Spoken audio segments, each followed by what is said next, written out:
All baseball fans, the annual Major League All-Star Game is unsurpassed for color and excitement. For Canadian fans, tonight's game is also an occasion of special pride, for this is the first time that the All-Star Game has been played outside the United States. And we're particularly happy that this 53rd game is taking place in our country. So I take great pleasure in extending a warm Canadian welcome to a worldwide television and radio audience of many, many millions. I'm delighted that Canadians and people of 26 other countries will be sharing this special event at Montreal's Olympic Stadium. Enjoy the game. ABC Sports presents the 1982 All-Star Game.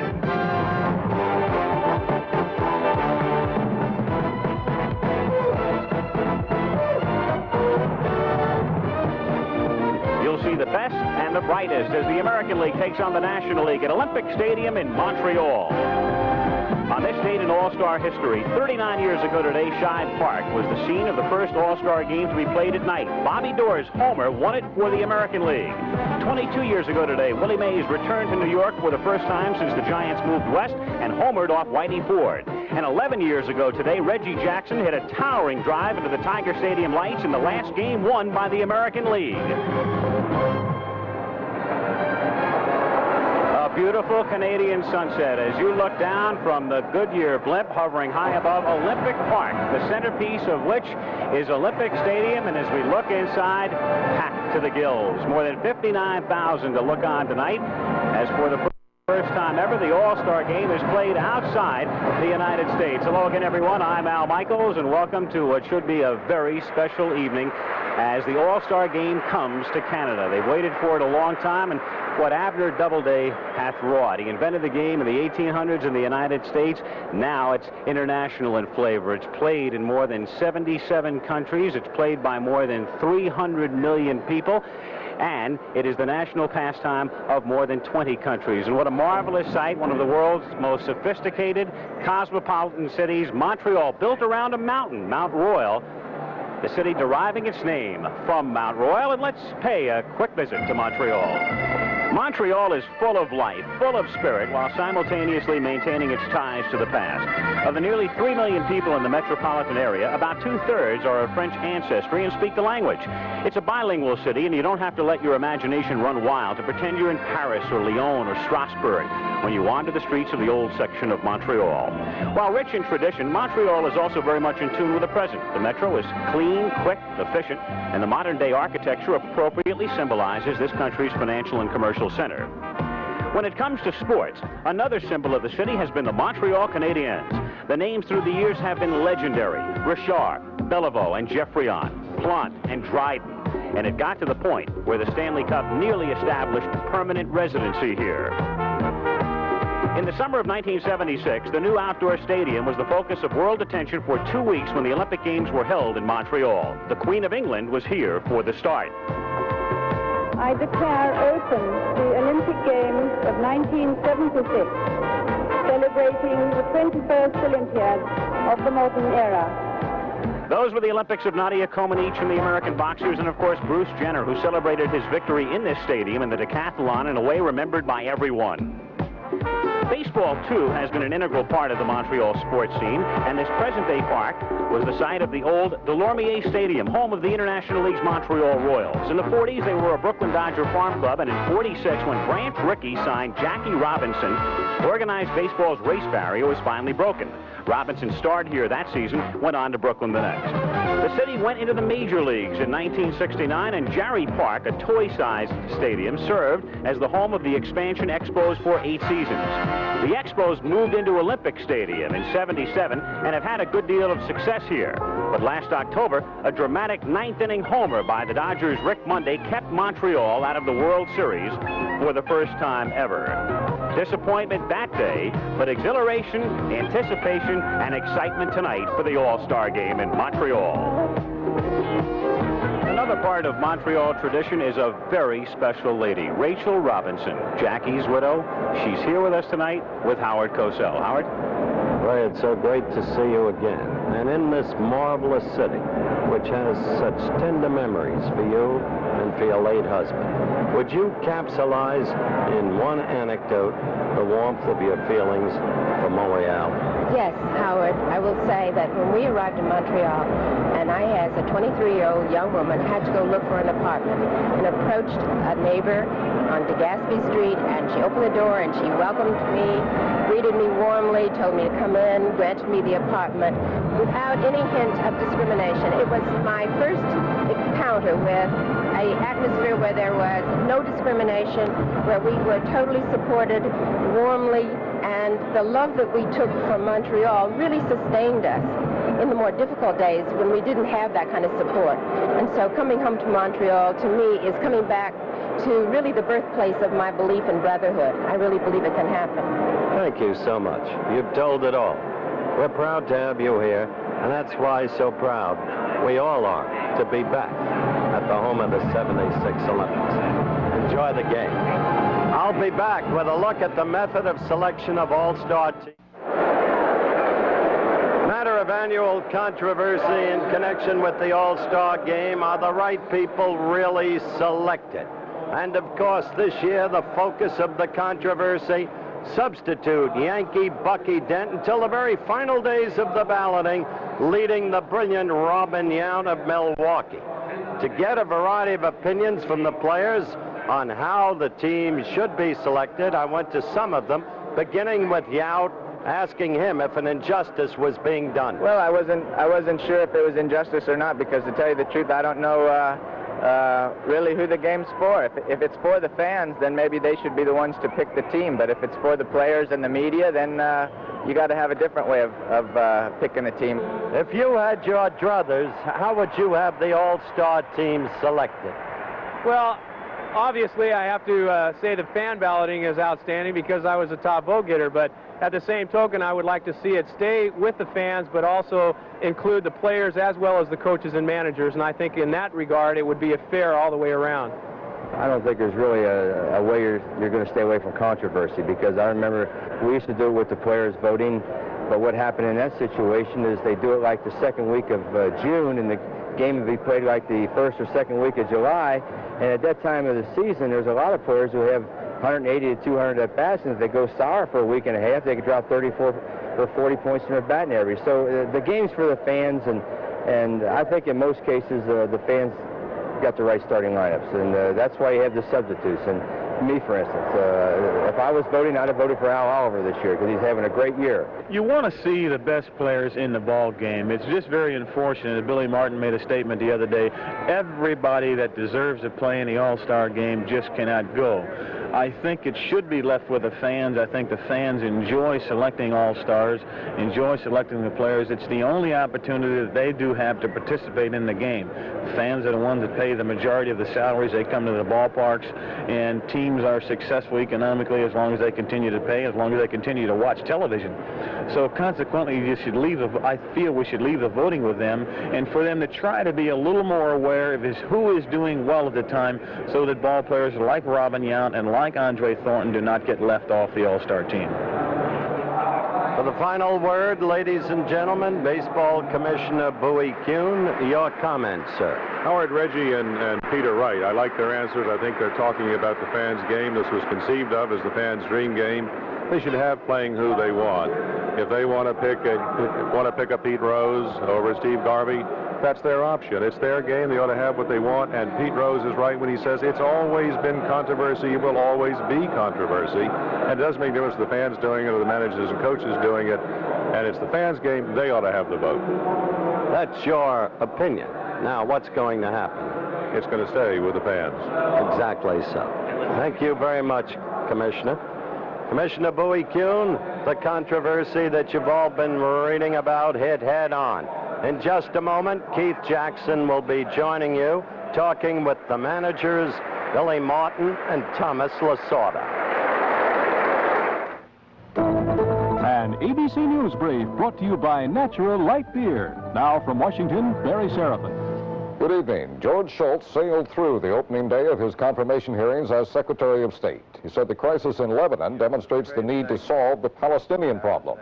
Shultz also said he would strengthen ties with the Arabs while recognizing the depth and durability of America's ties with Israel. President Reagan today briefed congressional leaders on the possibility of using American troops in Lebanon. The congressman said afterward no decision has been made. There are reports that PLO leader Yasser Arafat is seeking U.S. recognition of the PLO as the price for leaving Lebanon. Tonight on Nightline, more on the nomination of George Shultz. Now this. One good taste deserves another. When you're good and hungry. What's more natural than natural light? That's News Brief. More news later on this ABC station. Let's amplify more on what Howard was just talking about with the commissioner. Let's talk with the two men who have taken a great deal of abuse over the last few days over the player selection process and the players chosen for this. First, Tom Lasorda, manager of the Los Angeles Dodgers, the world champions, and manager of the National League team tonight. Tom, there was a time last week I thought there might be a lynching party coming from San Diego. That's right, Keith. They were looking at us from all cities, and rightly so, because I felt that Tim Lawler and Jackie Clark and Garber and Royce and Guerrera and Bo Diaz and Matthews, they all are all-star caliber and deserve to be on the all-star team. But unfortunately, what they don't realize is that you have to have representation from every team in the league, and that constitutes the National League All-Stars. And when you pick somebody from a team, he may not be as well as another guy, so consequently you can't pick that guy, and that's what makes it so difficult. All right, Billy Martin, manager of the Oakland A's and manager of the American League All-Stars tonight. How is it that we can solve the problem? Well, I think we ought to have more players. I think they ought to raise the limit up to 35, and still you're going to get people complaining. It's a shame, but it's a numbers game, and we have to pick the players like Tommy said from each club, and you're always going to leave somebody out, and I know Tommy feels the same way I do. He don't want to do it, but whoever the manager is going to be is going to get the same things being yelled at him. No way in the world you could play 35, though, Billy. No, there's no way, but they can be on the bench, and they can be represented there, and I think they'd like that. Your ball club has only one shortstop, two catchers, three first basemen. I'm a little curious as to why this particular group of players were chosen. Is it that the American League folks are getting a little testy about losing? Well, no, not really. We have the DH in our room, and I got two guys on the ball club right now that are DH hitters. They don't have the DH over there, so they don't have to pick a DH player. I have to pick players that can play out there. So we have a rule now in this All-Star game that if my starting catcher gets hurt and I take him out and put Parrish in there, I can bring the other guy back out there. So I could switch catchers once he's out of the ball game. Gentlemen, good luck to you. It's an event where everybody's supposed to have a good time. Tom, good luck. Well, thank you very much, and we're completely honored to be playing against Billy and his American League All-Stars. Billy, good luck. Tommy, thank you. Thank you, Keith. Now stay tuned for the 1982 All-Star Game from Montreal. Thursday, a revealing look at 4 superstars on the Barbara Walters Summer Special. Peter Allen in person tomorrow on AM Philadelphia.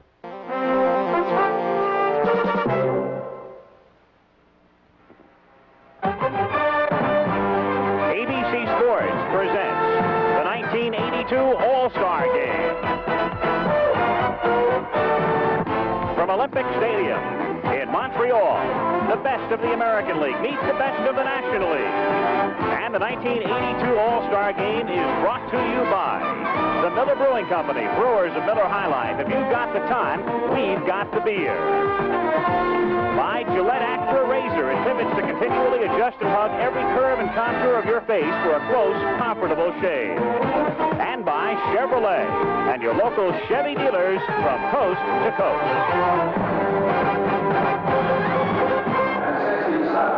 And welcome back to Olympic Stadium. I'm Al Michaels, and it's on to the game itself. The National League, can they continue their dominance? They've won 10 straight. They've won 18 of the last 19. Just looking at some of the spots in their lineup, they lead off with Tim Raines, great speed. Then you've got Pete Rose, and everybody knows about Rose. Just ask Ray Fosse back in 1970, the way he plays this game.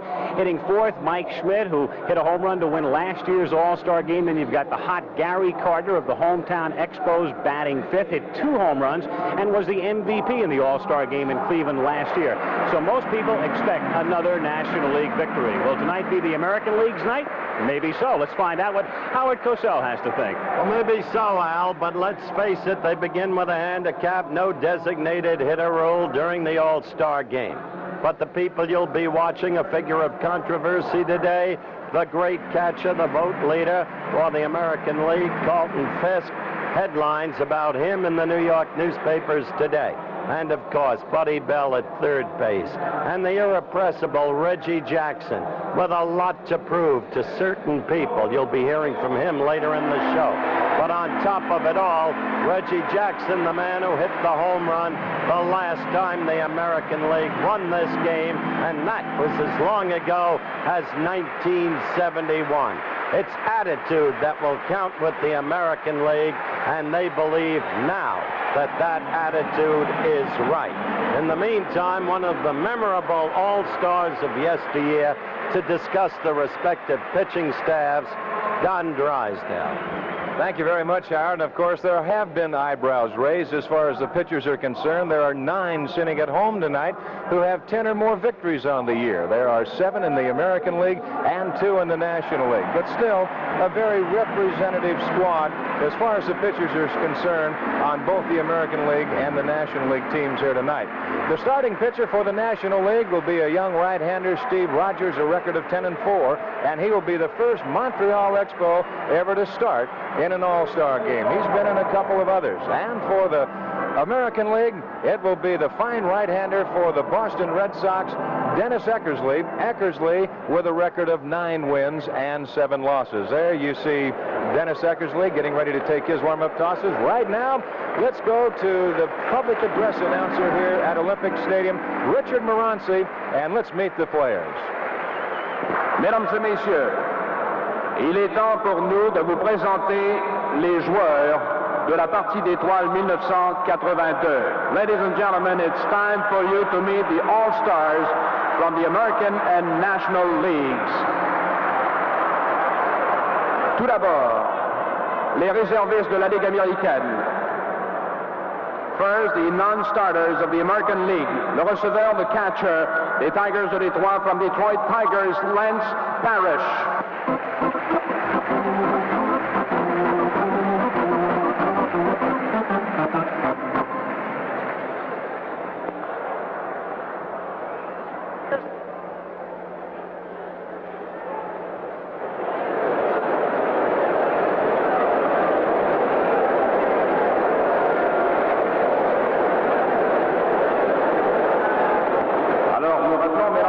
Receveur, réserviste, les Tigers de Detroit from the Detroit Tigers, Lance Parrish.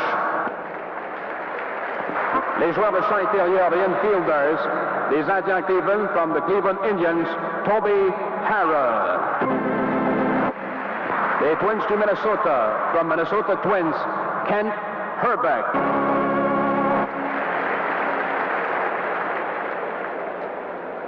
The Royals to Kansas City, from the Kansas City Royals, Frank White.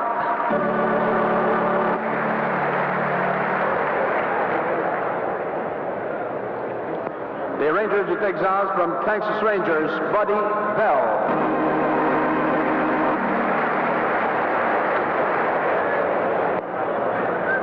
Les Indians Cleveland, from the Cleveland Indians, Andre Thornton.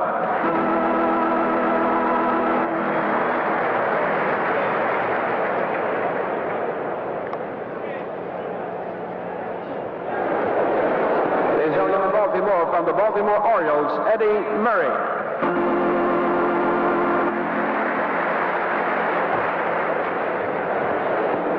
Les voltigeurs, the outfielders, the Royals to Kansas City, from Kansas City Royals, Willie Wilson.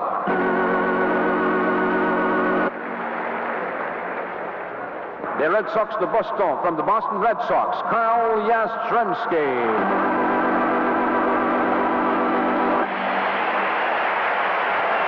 As is customary in Montreal, the PA announcements being made in both French and English, and it doesn't matter what language it is, Yastrzemski is going to get that kind of a hand. The Royals to Kansas City, from the Kansas City Royals, Hal McRae.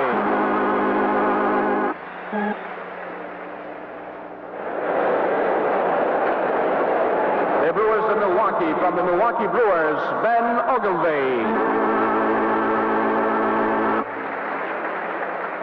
The Yankees of New York, from the New York Yankees, Dave Winfield. The Royals of Kansas City, from the Kansas City Royals, Frank White.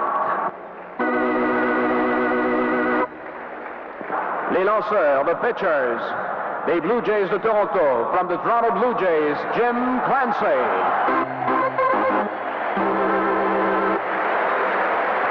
The Mariners of Seattle, from the Seattle Mariners, Floyd Bannister. The Red Sox de Boston, from the Boston Red Sox, Mark Clear.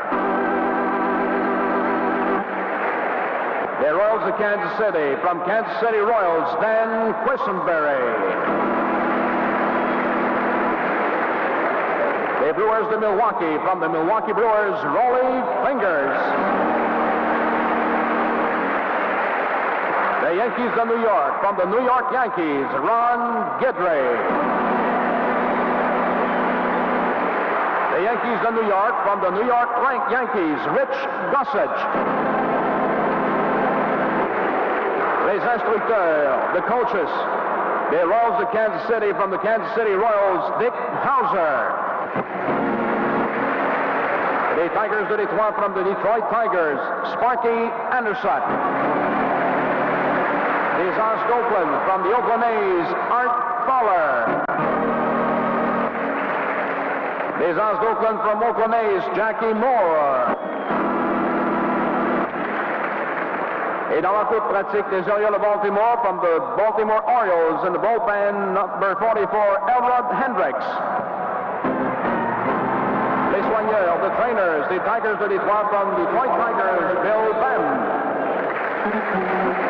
The Royals of Kansas City, from the Kansas City Royals, Mickey Cub.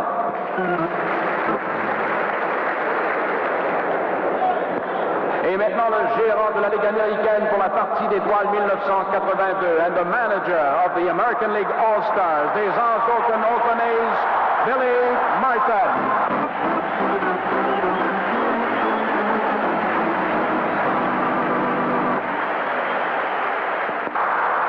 Voici maintenant, mesdames, messieurs, le rôle des frappeurs pour la Ligue américaine. And now, the starting lineup for the American League. Le premier frappeur, le voltigeur de gauche des Azaz d'Oakland, le numéro 35. Leading off and playing left field from the Oakland A's, number 35, Ricky Henderson.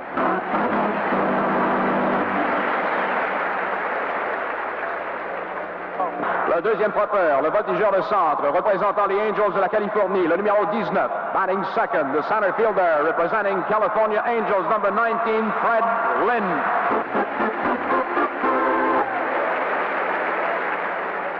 Le troisième frappeur, le troisième but des Royals de Kansas City, le numéro 5, batting third and playing third base for the Kansas City Royals, number 5, George Brett.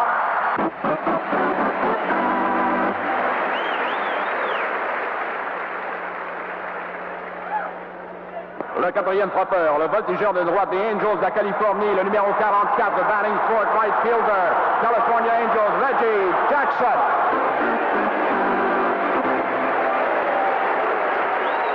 Le cinquième frappeur, le premier but, représentant les Brewers de Milwaukee, le numéro 15, batting fifth and playing first base, representing Milwaukee Brewers, number 15, Cecil Cooper.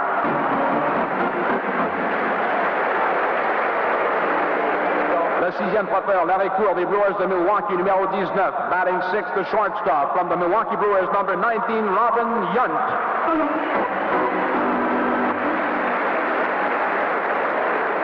Le septième frappeur, le deuxième but des Angels de la Californie, le numéro 4, batting seven and playing second base, representing California Angels, number 4, Bobby Grich.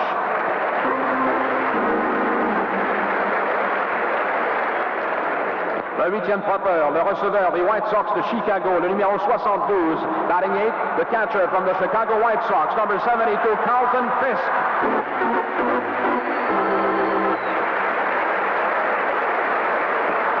Et le lanceur de la Ligue américaine se réchauffant dans l'enclos de pratique, le numéro 43, représentant les Red Sox de Boston, and pitching for the American League, warming up in the left field bullpen, representing Boston Red Sox, number 43, Dennis Eckersley. l'équipe de la Ligue américaine, mesdames, messieurs, les American All-Star Team. Et maintenant, voici les réservistes de la Ligue nationale de baseball, the non-starters of the National Baseball League All-Stars.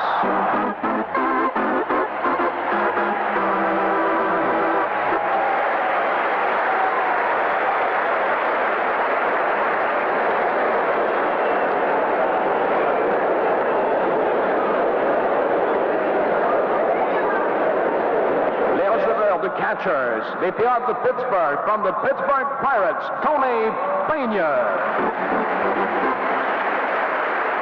The Mets of New York, from the New York Mets, John Stearns. Les joueurs de champ intérieur, the infielders, the Cardinals de St. Louis, from St. Louis Cardinals, Ozzie Smith. The Dodgers of Los Angeles, from the Los Angeles Dodgers, Steve Sachs. The Braves d'Atlanta, from the Atlanta Braves, Bob Horner. The Astros of Houston, from the Houston Astros, Ray Knight. The Pirates of Pittsburgh, from the Pittsburgh Pirates, Jason Thompson. His Expos Montreal, from the Montreal Expos, Al Oliver.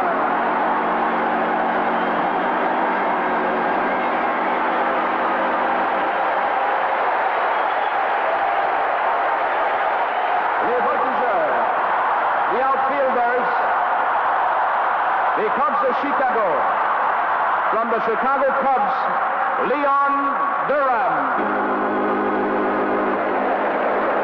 The Dodgers of Los Angeles, from the Los Angeles Dodgers, Dusty Baker. The Padres of San Diego, from the San Diego Padres, Rupert Jones.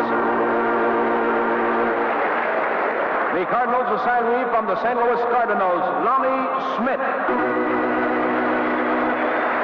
Les lanceurs, the pitchers, the Phillies de Philadelphie, from the Philadelphia Phillies, Steve Carlton. The Dodgers of Los Angeles, from Los Angeles Dodgers, Fernando Valenzuela. The Braves d'Atlanta, from the Atlanta Braves, Phil Niekro. The Reds of Cincinnati, from the Cincinnati Reds, Mario Soto. The Giants of San Francisco, from the San Francisco Giants, Greg Minton. The Reds to Cincinnati, from the Cincinnati Reds, Tom Hume. The Dodgers of Los Angeles, from the Los Angeles Dodgers, Steve Howe. Les instructeurs, the coaches, the Reds to Cincinnati, from the Cincinnati Reds, John McNamara.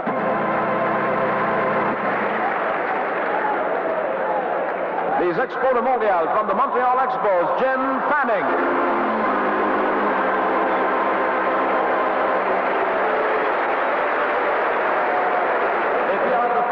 From the Pittsburgh Pirates, Chuck Tanner. The Reds to Cincinnati, from the Cincinnati Reds, Joe Amalfitano. Et les Dodgers de Los Angeles, dans l'enclos pratique, in the bullpen, from the Los Angeles Dodgers, Mark Cressy. Les soigneurs, the trainers, the Cardinals of St. Louis, from St. Louis Cardinals, Gene Geiselman. Les Expos de Montréal, from the Montreal Expos, Ron McLean. Et maintenant, mesdames, messieurs, le gérant pour la Ligue nationale pour la partie d'étoiles 1982 and the manager of the National League All-Stars, des champions de la Série mondiale, les Dodgers de Los Angeles, from the Los Angeles Dodgers, Tommy Lasorda.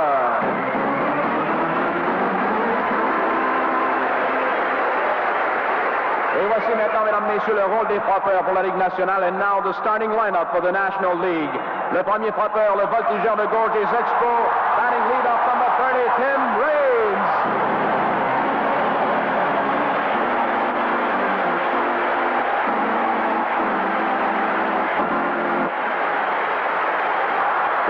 frappeur. Le premier but des Phillies de Philadelphie. Le numéro 14, batting second, first baseman, representing Philadelphia Phillies, number 14, Pete Rose. Le troisième frappeur, le voltigeur de centre des Expos, le numéro 10, batting third, center fielder, André Dawson.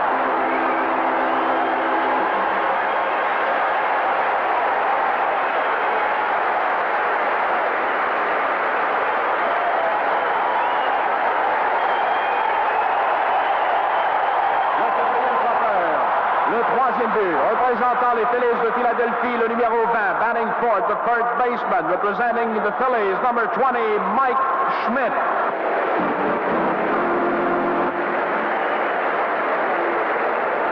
Le cinquième frappeur, le receveur des Expos, le numéro 8, batting 8, Gary Carter, the catcher.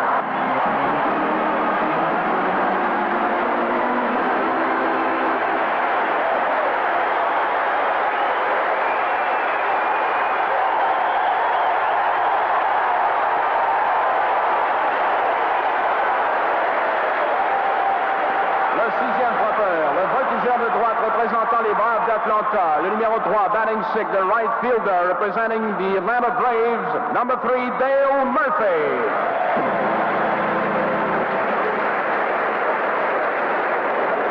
Le septième frappeur, la recours des Reds de Cincinnati, le numéro 13, batting 7 and playing shortstop of the Cincinnati Reds, number 13, Dave Concepcion.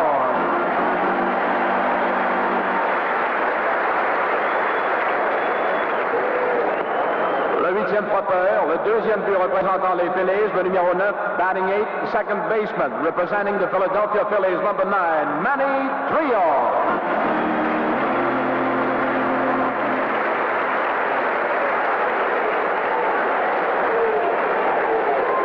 Et le lanceur pour la Ligue nationale se réchauffant dans l'encontre pratique des Expos, le numéro 45, and pitching for the National League, number 45, Steve Rogers.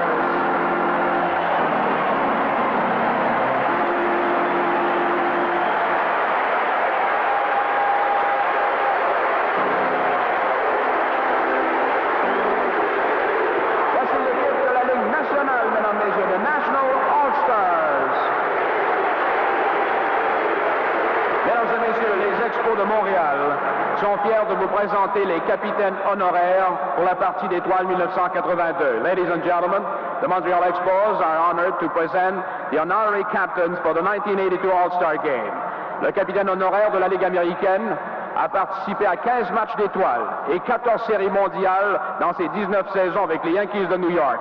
Élu 3 fois le joueur par excellence, il est maintenant membre du temple de la renommée du baseball. The American League honorary captain has played in 15 All-Star games and 14 World Series in 19 seasons with the New York Yankees, a 3-time most valuable player and a member of Baseball Hall of Fame. Mesdames, Messieurs, ladies and gentlemen, Yogi Berra.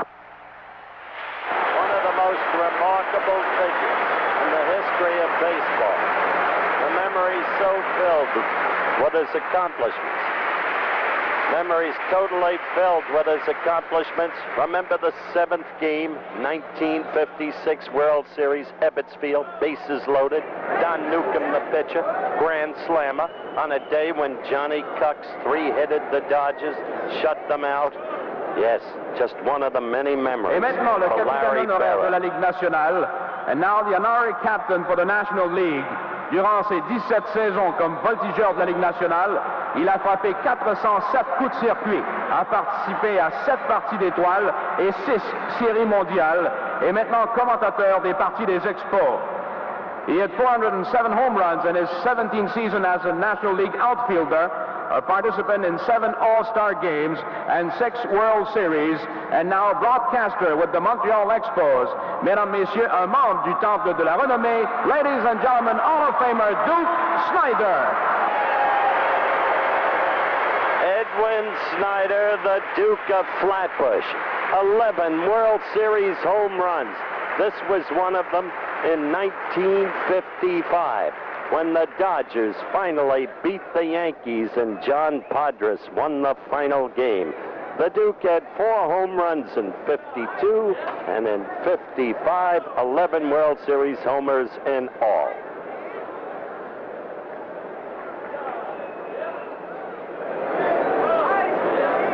Mesdames et messieurs, pour l'interprétation des hymnes nationaux des États-Unis et du Canada, nous avons l'honneur d'avoir parmi nous ce soir le célèbre baryton international, attaché au Metropolitan Opera de New York et natif de Montréal.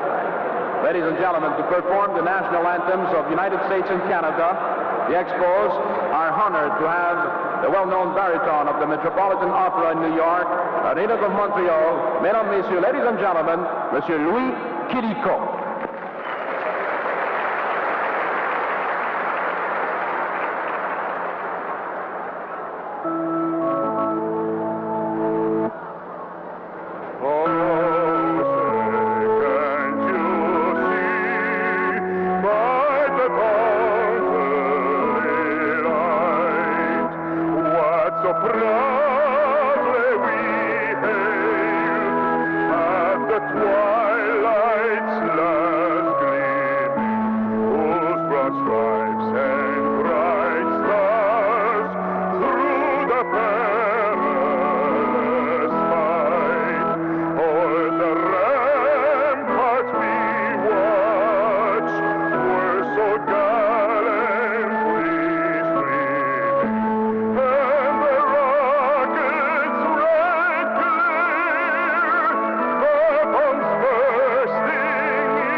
The pregame pageantry and festivities preparatory to the 1982 All-Star Game, right back from Olympic Stadium in Montreal. Suppose your loved one's heart and breathing stopped unexpectedly. Would you know what to do? The answer is CPR, cardiopulmonary resuscitation. Don't stand by helplessly while a loved one is dying. Help save a life. Learn the life-saving techniques of CPR.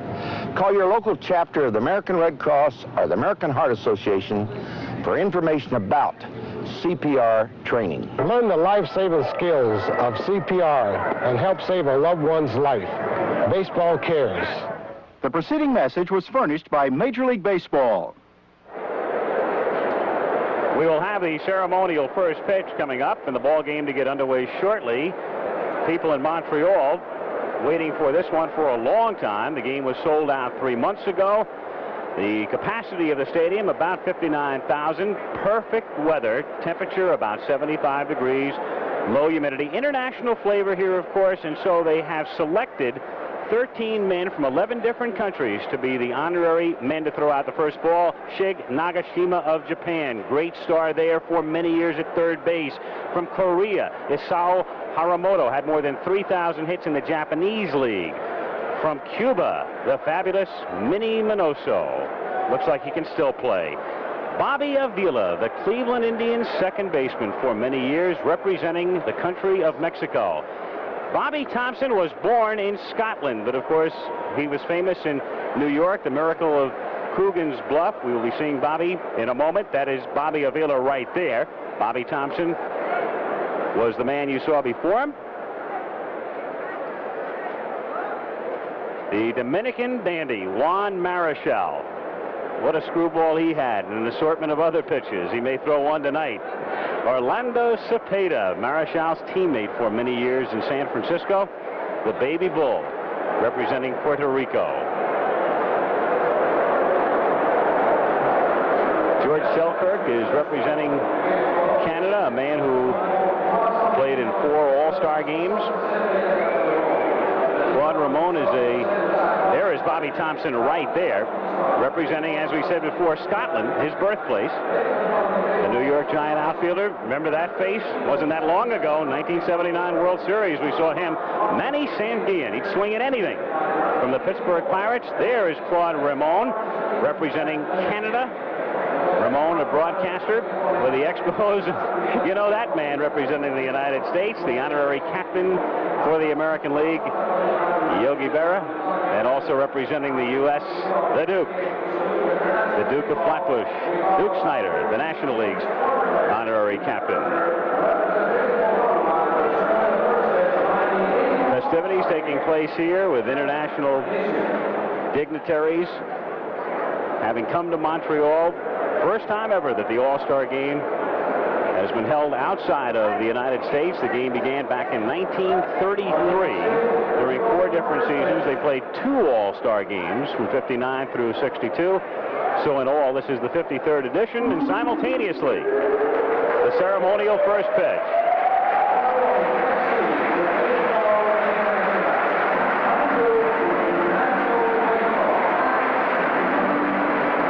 Great collection, obviously, of the contemporary stars occupying both dugouts, and some stars from the past, from several of the countries around the world.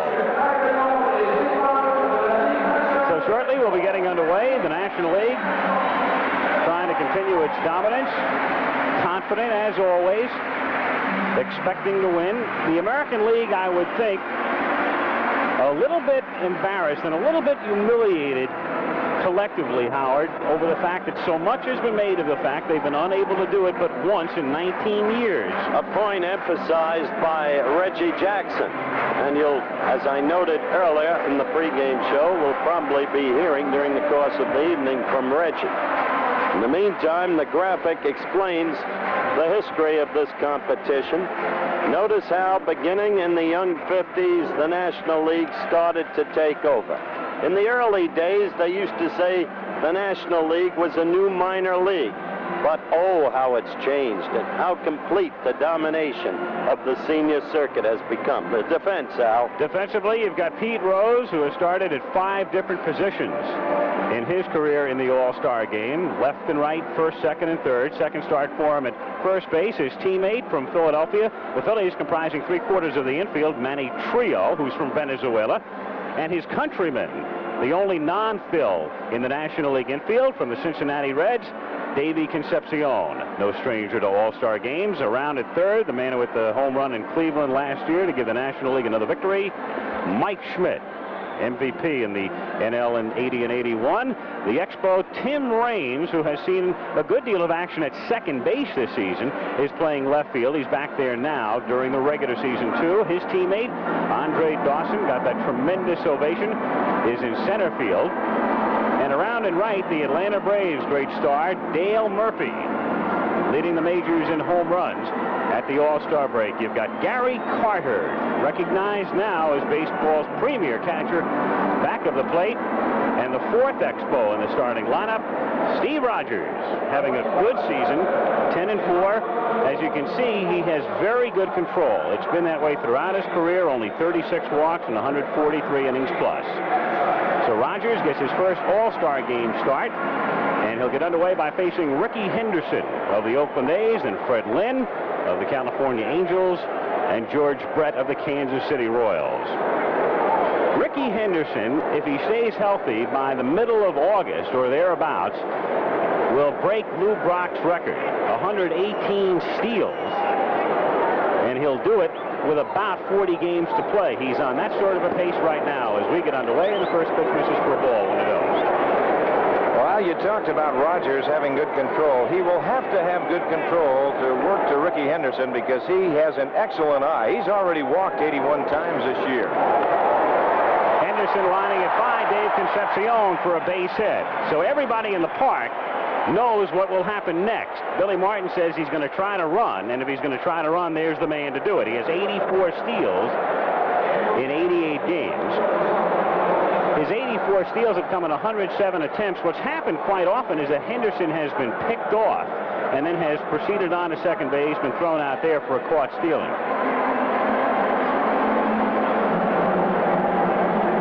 So Henderson at first with nobody out, first inning. Fred Lynn, who's been hitting 6th or 7th for the most part for the Angels this season, batting in the second spot tonight. Let him go! Come on!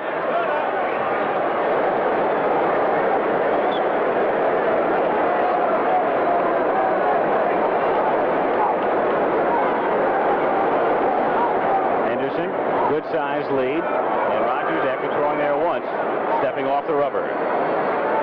Well, you've got to keep an eye on him. There's no question about that. Those 84 stolen bases are not flukes in any way. Rogers comes to the plate, and Lynn with a full rip and a miss. Freddie's been hot. He's hit 6 home runs in his last 13 games. E.Trudeau, Prime Minister of Canada, who welcomed us tonight. Spent some time with him at lunch today, just prior to the commissioners' luncheon. Recounted old times, the 76 Olympics. Rabbit sports fan. Rogers again meaning business. Rogers, the type of pitcher, he's really not necessarily a sinker ball pitcher. He's a pressure type pitcher as far as finger pressure is concerned with his fastball. He'll make it sail or slide. He doesn't go, and Lynn hits it high in the air to right center field. Dawson takes command, makes the catch for the out. So Henderson not on the move yet. Lynn is gone, one away, and up comes George Brett. Well, one of the reasons, although Billy Martin doesn't necessarily go by this theory when he has Ricky Henderson at first base, you've got the left-hand hitters up there, and you'd like to try and keep that hole for him to hit through on the right side if you possibly can. You got Henderson, the right-hander, followed by Lynn, Brett, and Jackson, and then Cooper. So you've got 4 coming behind him. Freddie Lynn has been hot. George Brett has not. Brett, who is up well over 300, is down now at, I say down, at 301. He's hit only 195, however, during the month of July.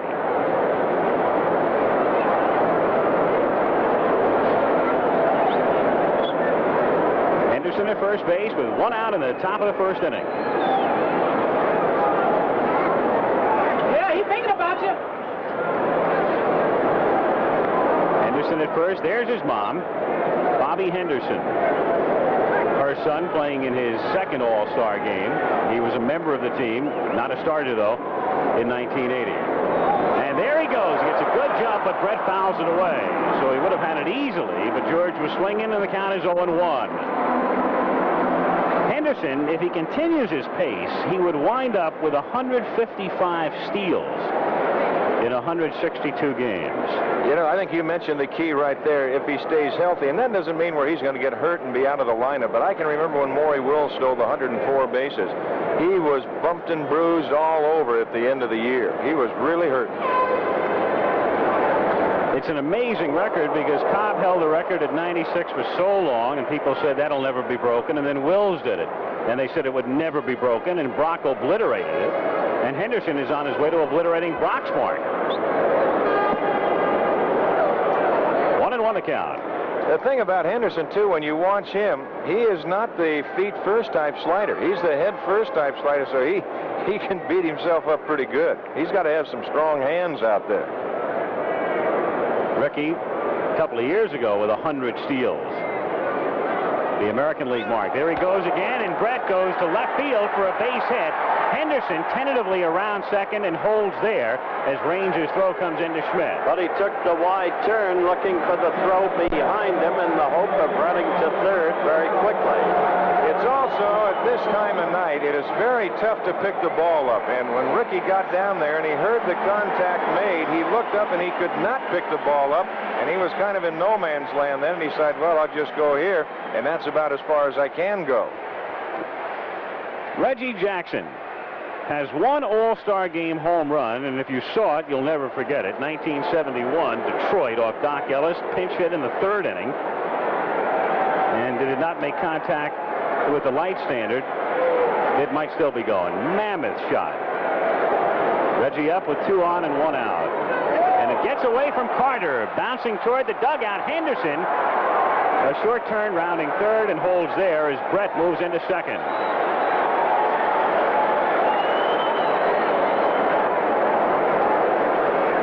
Take one more peek at it. Here's the pitch down in the dirt, the breaking pitch, and Carter has it, hits the side almost of the plate over there, and then kicks over on the third base side. And Carter's getting on that ball in a hurry to keep it from rolling in the dugout. Wild pitch. It's ruled with Henderson at third, Brett now at second. The infield plays back. The count 1 ball and no strikes on Reggie Jackson. Reggie going the other way and looping it foul. That's one of the big things that Reggie's been doing lately. He will go the other way with you. He got out there at California, and I think Reggie would be the first one to tell you he was trying to do things that even Reggie Jackson can't do. All of a sudden, after a little slow start, he got his feet on the ground. He started just making good, solid contact, and he's got power to hit it out of any part of the ballpark. He's been hot. As the graphic just showed, 13 home runs in the recent days. Feeling pretty good about himself, but being very careful not to gloat. Walking a political tightrope in his mind. Jackson, after the 2-1 pitch, goes a long way the other way, curling into the corner and going foul. And just barely. Right there, it gives you a little idea of the power that Reggie does have. It's 335 down both lines here. Check that, 325.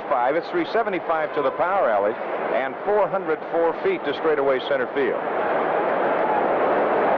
Reggie Jackson, now 36 years old.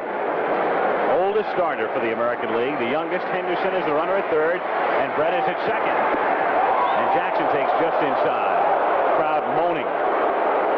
3-2.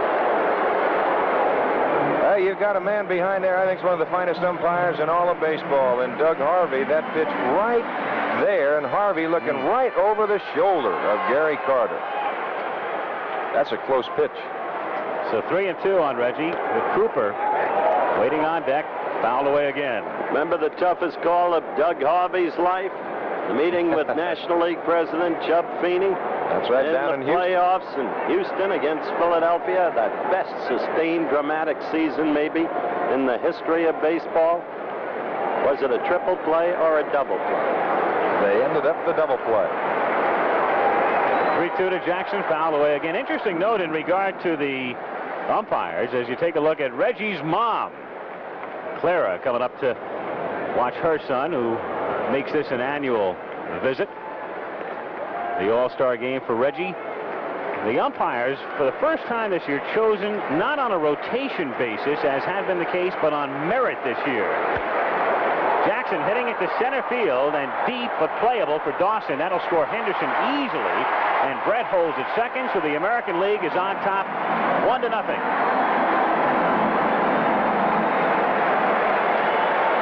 So a couple of singles, the wild pitch, the sacrifice fly, 2 down now. Cooper coming up. You've got 3 umpires from each league. Doug Harvey, the National League veteran, behind the plate. Marty Springstead at first base, American. McSherry of the National at second. McKean, who's from here in Montreal, at third base. Eddie Montague of the National League down the line in left, and Mike Riley of the American down the line in right.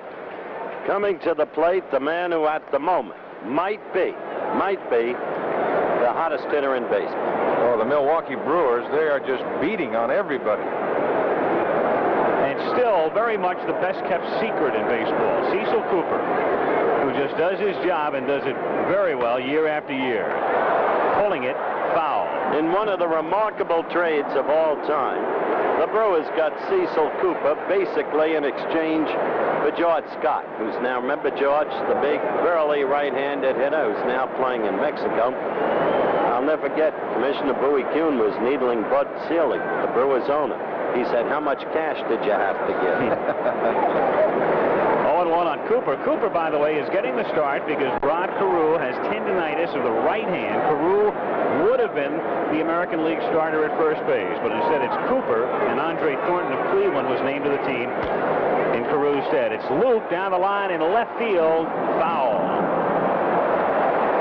Well, when Cecil Cooper comes back, and you mention those 2 names, Rod Carew and Cecil Cooper, Cecil has had long conversations with Carew and talked to him about just the art of hitting. And you're going to see a little bit of Rod Carew in that stance of Cecil Cooper.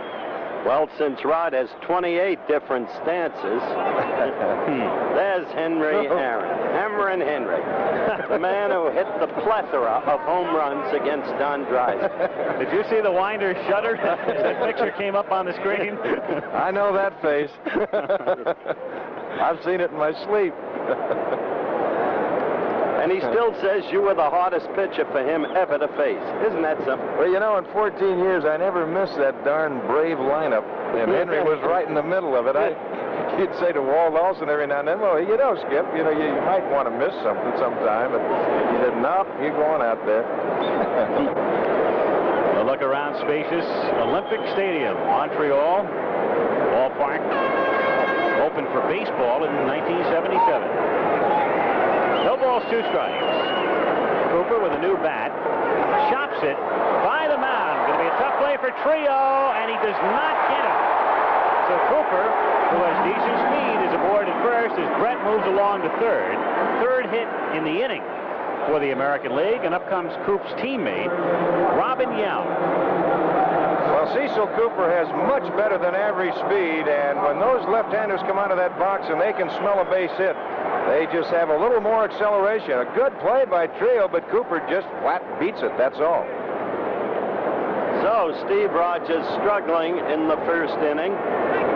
This is the first time since 1960, when Whitey Ford did it, that a pitcher has started the All-Star game in his own home park. The year before that, in '59, it was Don Drysdale who started in Los Angeles. A game better forgotten from the Drysdale point of view. No matter. I would rather remember the first one in '59 and skip the second one. That's where they played, too. But the last man to win in his own home park was Johnny Vandermeer in '38, the year he pitched the consecutive no-hitters. 1-1 the count. There's a graphic illustrating just that. Got to go back 22 years to Whitey Ford. Rogers, one of 4 Expos in the starting lineup tonight. 1-1 on Robin Yount, who takes inside. 2-1 the count. Robin Yount having a great season, not only defensively at shortstop, average-wise, hitting .327, but power. He's homered 15 times this season, including one into the upper deck in right field in Chicago last week. 2-2 the count. So Rogers even 2-2. Yount, and it wouldn't figure for a shortstop, but he leads the American League in slugging percentage and in total bases. Ball 3.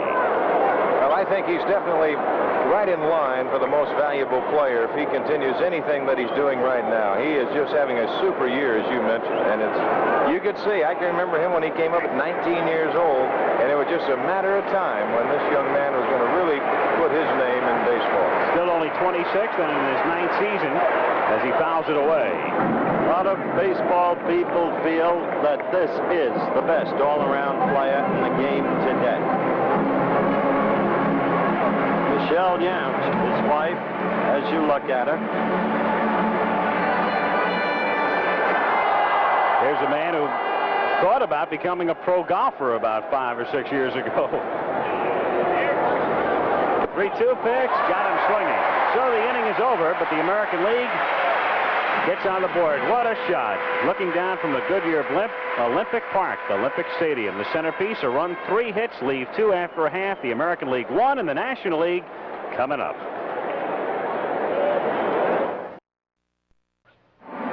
The American League defensively, Rod Carew would have been there, but he is not at the game. Tendinitis. Cecil Cooper is the first baseman. Bobby Grich, several great seasons at Baltimore, and now with California, is the second baseman.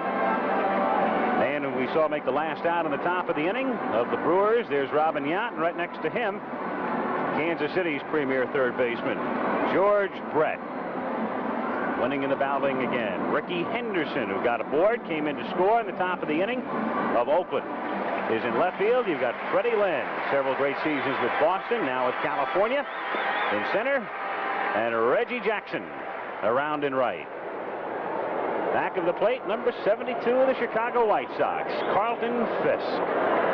And on the mound for the American League, Dennis Eckersley of the Boston Red Sox. He, like Rogers, exceptional control with just 23 walks halfway through the season. So Eckersley with 9 victories, getting the start. Interesting in the selection of pitchers for the American League that they will bypass 7 pitchers with 10 or more wins this season. Well, that's very true. And when you look at the last performance of each of the American League staff, of all their pitchers, they have a combination of a record of 0-6 and an earned run average of 10.8. But, of course, that was their last time out. This is a whole new ball game, an all-star game, and you know that adrenaline's flowing out there. Tim Raines of Montreal with great speed started the season and played his rookie season last year and left. And they wanted to get a youngster by the name of Terry Francona into the lineup every day, so they put Raines at second. And Francona got hurt, and so Tim was very happy about going out to left field again. That's where he's playing currently.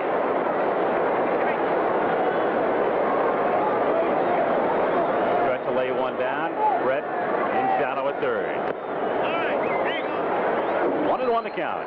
Tommy Lasorda, he was a great minor league star here in Montreal. He was an obscure major league pitcher, but he was big stuff here. And with Sparky Anderson on the left, Billy Martin managing the American League. An interesting story in itself because of what happened last season. 2-1 the count. Sparky perhaps positioning players in that shot. We saw Anderson motioning Sparky for many years. Of course, the manager of the Cincinnati Reds. Man has a little better knowledge than Martin would of what National League hitters are likely to do. 3-1. Martin getting the nod because Bob Lemon had managed the Yankees into the World Series last year after Gene Michael had been fired, and then Lem was fired. So for a change, Martin replaces Lemon by virtue of the fact that Billy won the American League West last year. Raines hitting it foul. Granted. Virginia misses Raines. Yes, indeed. One of the things about Tim, he's got 39 stolen bases this year, but he came out of spring training hurting, and he got off to a slow start as far as the stolen base department is concerned, because he can steal bases on you too. He's got excellent speed, but he's healthy now. And Eckersley strikes him out. 1 gone in the first inning. Raines is gone, and here is Pete Rose, who plays the same way during the regular season, the All-Star game, post, you name it. In March, in Bradenton, he played the same way. season. His average a little bit below what it would normally be. Here's Carlton. Steve Carlton will be the next National League pitcher. Tommy was sort of hopeful that Rogers could go 3, and then we'd see Carlton. Rose lining it to left field, but right at Ricky Henderson. 2 up and 2 down at the bottom of the first inning. And a big ovation upcoming as Andre Dawson makes his way to the plate. One of the many stars of a Montreal team that seems to be supercharged with personnel, but is not producing on the ball field in the pennant race the way expected. Andy Dawson, prior to last Monday night, he did not even swing a bat or do anything 6 days prior. He was hurt. He was not in the lineup, and they've got to have this big guy in the lineup if they're going to do anything. Now Doug Harvey pointing out at something and calling time, second straightaway center field, moving a person around out there. Eckersley working on Dawson, starts him with a strike, and the count is 0-1. Eckersley, you see, he'll drop from the side. You really have to like Denny because he comes right at you. He does not fool around. He doesn't have a lot of finesse out there. He'll just bear down and come and get you a fastball and a good curveball. Pop to shallow right field. Here comes Reggie, and that's that. So a 1-2-3 inning for Eckersley. At the end of 1, the American League leading the National League 1-0. Great all-star moments are something all ball players remember the rest of their lives. Hall of Famer Stan Musial remembers his winning home run in 1955. Back in 1955 at the All-Star game in Milwaukee, in the 12th inning, I was coming up to the plate, and I told Leo DeRocher I'm about ready to hit one for him, and he said, you owe me one, and sure enough, I got a high fastball, and I hit it out of the ballpark, and I kind of enjoyed that. Everybody is thrilled by it. Everybody talks about it. Everybody loves it. Because it'll always be fun. Indiana Jones is back in Raiders of the Lost Ark. The return of the great adventure. Trust me. Raiders of the Lost Ark. Rated PG. Opens Friday, July 16th at a theater near you. Check newspapers. That's the Expo mascot. His name is Yuppie, normally decked out only in orange, but black tie tonight. The All-Star game is in Montreal. Second inning. American League leading 1-0. Bottom of the order, Bobby Grich, Carlton Fisk, and Dennis Eckersley.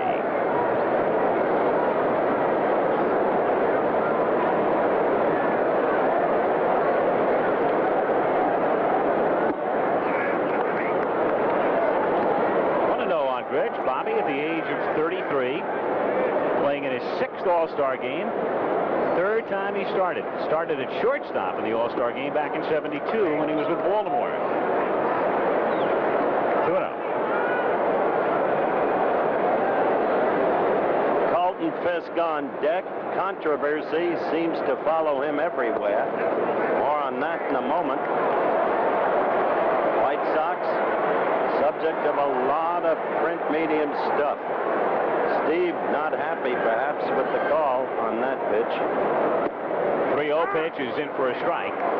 Rogers is prone. Sometimes you don't know if he's happy or what. He's prone to a lot of grimacing and facial contortions on the mound.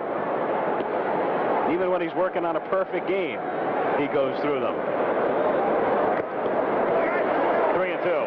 Highly thoughtful, intelligent man, Rogers. Absorbs information like a sponge. Witness his role in the baseball players' strike last year. Wound up knowing almost as much law as the people representing the players. And called strike 3. All right, back to Carlton Fisk. Carlton Fisk had something to say about the firing of Schuler, the pitching coach with the White Sox. I discussed this mess involving pitching coach Schuler and the circumstances under which he left. Well, I don't know all the particulars in that event, but I do recognize one fact, and possibly more than that Ron Schuler was good for the Chicago White Sox. I think he did an excellent job with the young pitching staff that he had to work with. pitching as well as the organization had expected them to up until this point. So they used Ron Schuler as a scapegoat, and the way they handled it was particularly appalling as far as my view of it. That's what you call an outspoken fella. Don, you're working for the White Sox these days. You agree with his evaluation of his management? It was not handled in the best way. There's no question about that, and I think management is very sorry about the way the whole thing transpired. And by the way, just going along a little bit further on that, the White Sox today announced that they have hired Ken Silvestri, who was in their minor league system, and he will be their pitching coach right now through the rest of the year, and then I guess they will sit back and wait. You saw Fisk fly out to center, and Eckersley bounces one toward Trio. The smooth Manny throws him out, and a 1-2-3 inning for Rogers. The American League on in order. We played 1.5 in Montreal. The American League 1, and the National League nothing. Unbeaten American Davey Moore defends his WBA World Junior Middleweight title against first-ranked Ayub Kaluli. Plus, pockets of fun as Fireman Frolic on ABC's Wide World of Sports Saturday.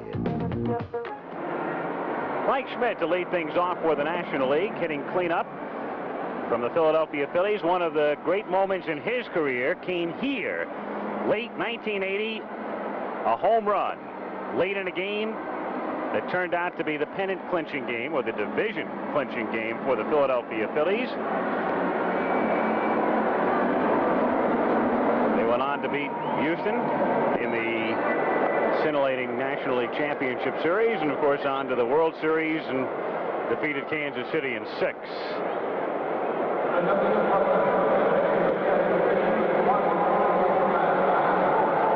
Mike Schmidt,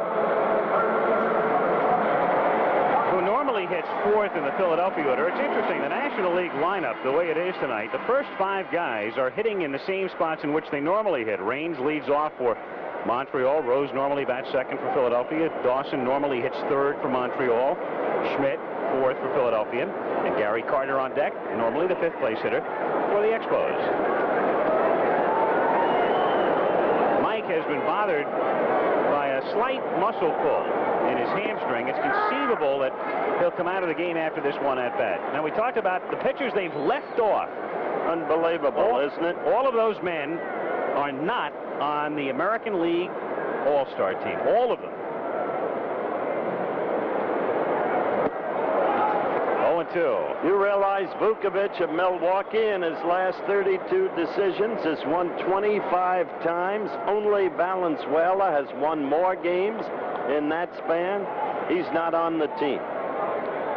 Well, Tommy Lasorda said he's going to sit down and write all the players that he thought should be here, just write them a letter of apology. But I think both managers stated it very well, that you can only take so many, and somebody's going to get left off, and there's always going to be some feelings hurt. Not only leaving off the 7 biggest winners, but they've left off the top 6 fellas in terms of ERA this year. Schmidt pops it up in foul ground. Fisk flipping the mask away, makes the catch. I love to watch Carlton Fisk play. I love to hear him explain. After he told me the management's behavior was appalling, I said, "You looking to move again? Maybe you want to go back to Boston." He said, "No, I've had enough moving, but I got to say what I think." His opposite number, Gary Carter, leading vote getter this season. For years, they used to talk about, well, someday Carter is going to be the premier catcher. He'll be better than Bench. That day is now. It's amazing. Johnny's at 3rd. Well, that's true. You know, it's amazing that the 2 vote getters, the 2 leading vote getters, I've got in a moment, Bobby Grich throws him out, but the 2 leading vote getters were the 2 catchers. Fisk in the American League and Gary Carter overall. And here was Gary earlier, receiving the trophy, symbolizing the receiving of more votes than any other player, led in the balloting back of the plate all the way. Dale Murphy, fellow not too many people have heard about up until this season, but of course the Braves have changed that in a hurry, the way they are playing. Murphy having a great season. As you look at Yogi Berra, the honorary captain of the American League. Murphy leading the majors in home runs with 23. Well, I think Dale would be the first one to tell you that the positioning in the lineup as far as the Atlanta Braves are concerned has really helped him. He's hitting ahead of Horner, and of course, he's getting a few more pitches to hit now than what he would in the past, more so than if he was, say, hitting behind him. 3-0 the count. And another thing there, you look at the National League home run leaders, Murphy on top, Kingman, Carter, Horner, Thompson, and Clark, and you can see Horner right there with 18, so that's a pretty good 1-2 punch they have down in Atlanta. But another big thing that helped him when they took the catcher's gear away from him. People forget that. Started back at the plate. Ball 4. So Murphy becomes the National League's first base runner. Dale at first base with 2 down in the second inning. The American League on top, 1-0. And Dave Concepcion coming up. Davey hitting .293 this year with a home run and 34 runs batted in, and one of the few bright spots in a dismal season for Cincinnati. A season that Reds fans haven't experienced, I don't know, since Doubleday was around, I suppose. It seems that long. Well, they've lost a lot of RBIs over there. Concepcion wrapping it foul, off to the right. 0-1 the count. Yes, you're right about the lost RBIs, but that's a little deceptive. It was time for Cincinnati to rebuild, but they were counting on 2 of the elder statesmen, Seaver and Bench, and it's their failure to come through that's caused the dismal nature of their current record. Some of the youngsters are doing pretty well there, and Dreesen's having an excellent year. Well, somewhere along the line, you got to draw the line. You got to say, we have to try and then start rebuilding a little bit. See what we have in the minor leagues. Interesting that on a team that's always been offensively dominated, they put 2 pitchers on the National League staff, and Mario Soto and Tom Hume.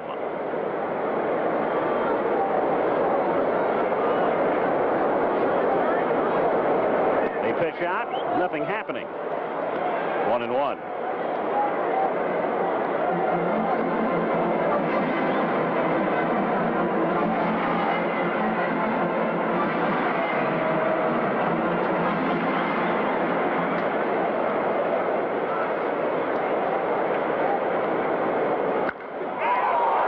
Deep left field and into the corner and out of here. Dave Concepcion hitting it right down the line, just there and gone. Well, they got a pitch up in his wheelhouse, and he really turned on it, and that ball got out of here in a hurry.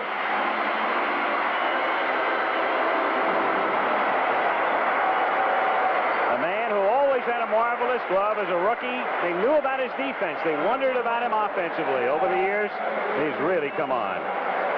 There you see the sinker from the middle of the plate in and up, and there's nothing that will go farther than high sinkers, and I can attest to that. So the National League assumes the lead. 2-1, 2 out, bases empty. Manny Trio of the Philadelphia Phillies taken outside, ball 1. Eckersley has been prone to giving up home runs this season. He's given up 15. Interestingly, Concepcion had only 1 regular season home run coming in tonight. 2-0 the count.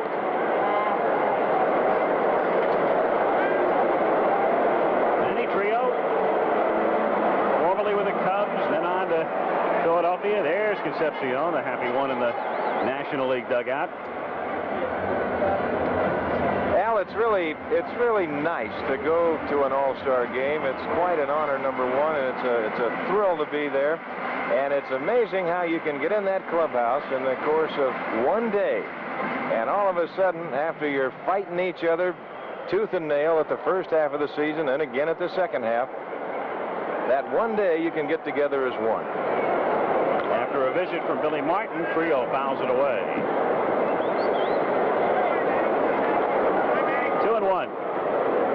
Trio, interestingly, this season, he's made just 1 error. The first time he touched the ball this year, opening day against the Mets, he was charged with an error. None since. Grounded to short. Robin Yount. Over to Cooper, and that's that. In the second inning, 2 runs, 1 hit, the homer by Concepcion. Nobody left on. We've played 2 at Olympic Stadium. National League 2, American League 1. Time magazine calls it a vision of the movie's future, sights that no eye, no camera has ever before beheld. UPI finds it utterly new, vividly exciting, a trip and a half. Newsweek describes it as somewhere you've never been, a brave new world set inside a computer. No movie has ever looked like this before. Omni calls it an imaginative, spectacular film. Tron, rated PG, now playing at a theater near you. Check local listings.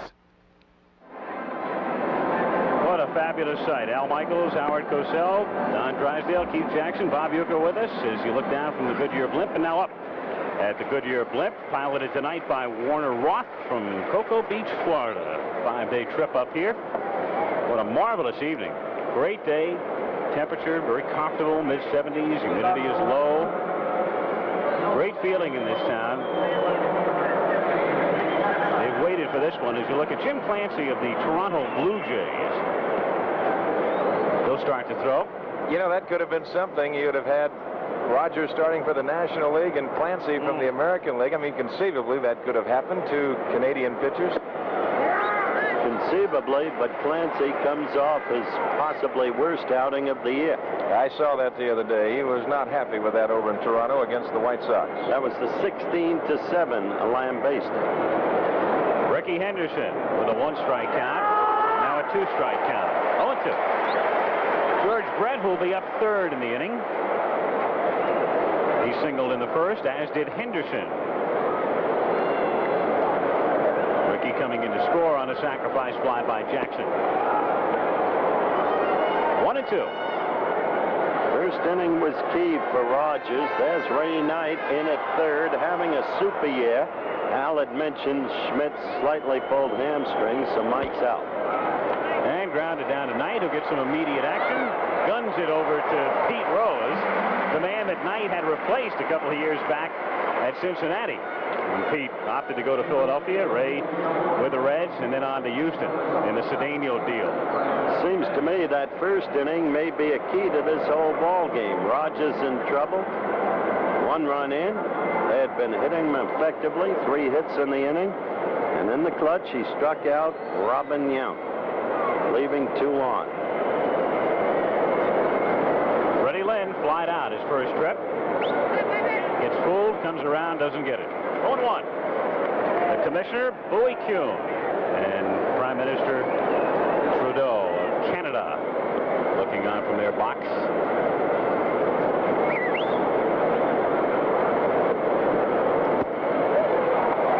Quickly 0-2. Rogers has got that very easy motion, and he certainly has a much better than average fastball, which has got to add to his advantage. And I said before, he's the type of pitcher, he uses finger pressures on that fastball. Look out. That got away. But he'll have it sail one way, then he'll put a little pressure on another finger and have it tail the other way. And he's got the curveball and the slider. Been very, very consistent through the years. 1-2 to Lynn. Is a change, grounded sharply, but Rose is right there. Pete will do it himself. And that's 6 straight. Set down by Rogers. Dee Dee Lynn. Watching her husband now, who's 0 for 2.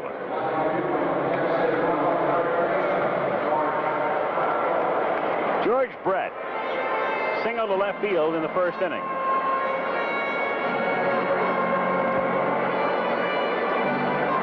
National League 2, American League 1. National League winners of 10 straight, 18 of the last 19. And on top here. Just an incredible, mystifying statistic.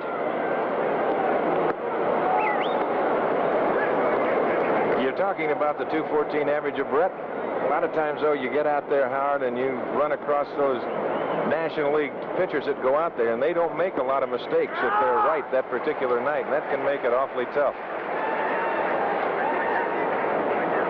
Looking in from right field, that Brett, who uses the whole field.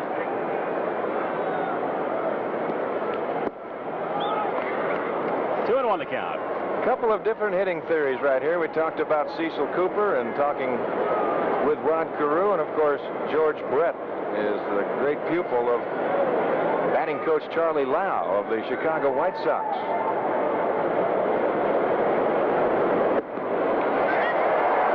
To the count.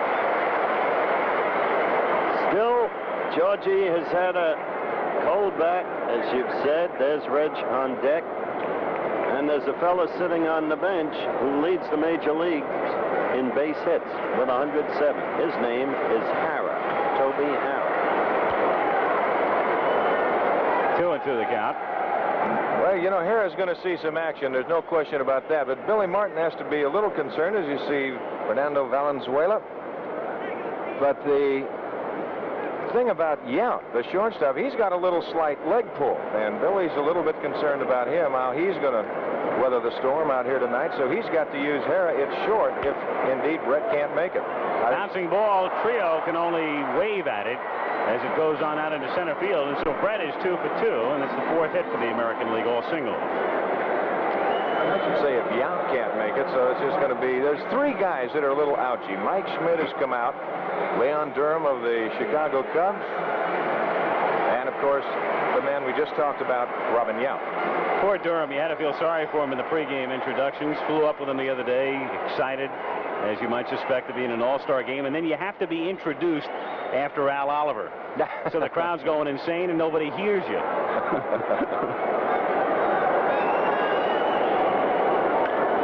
Reggie Jackson popping it up. Knight at third. Ready? And the side is retired. No runs, a base hit by Brett. They strained him. We played 2.5 at Olympic Stadium in Montreal. Nationals 2, Americans 1. Bottom of the 3rd inning coming up at the All-Star game. Let's get downstairs to Bob Uecker with Mike Schmidt. Uecker? All right, Al, thank you very much. Mike, early season injuries have plagued you, and tonight, a bit of a hamstring problem? Yeah, I'm out of shape a little bit, I guess, Bobby. I'm doing my best to get back in shape and have a healthy second half, which starts Thursday, and I owe it to my teammates and my team to be able to play hard on Thursday. Mike, you voiced some opinion about being voted into the All-Star game. Your honest opinion, do you think you should have been voted?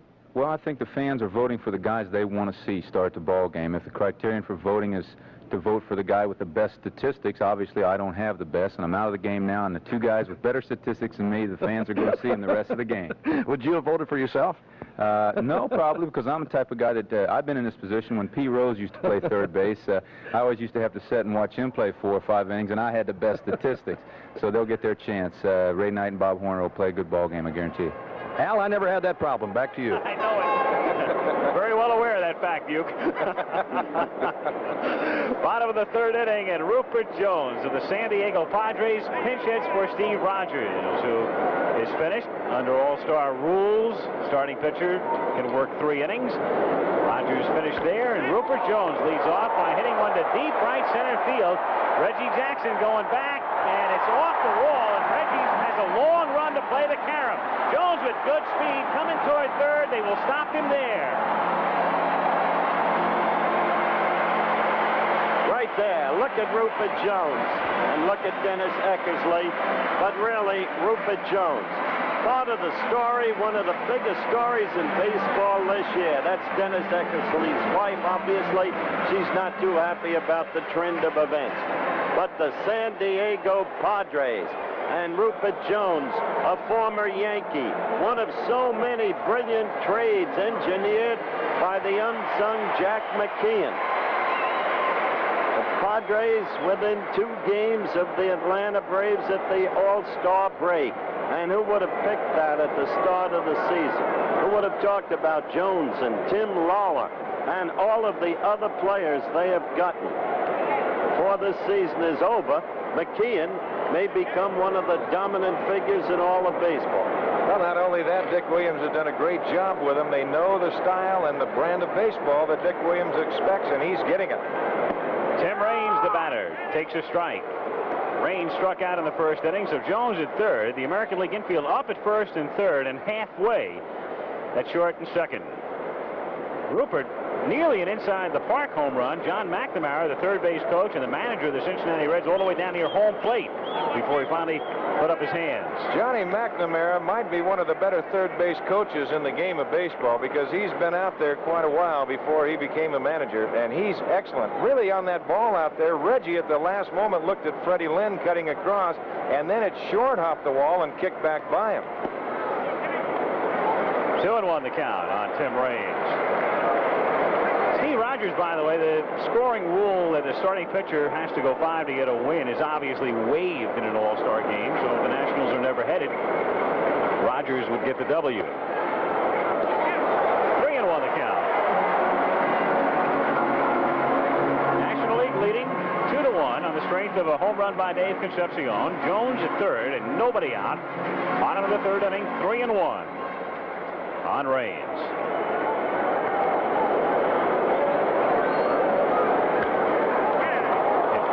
To the left, full count.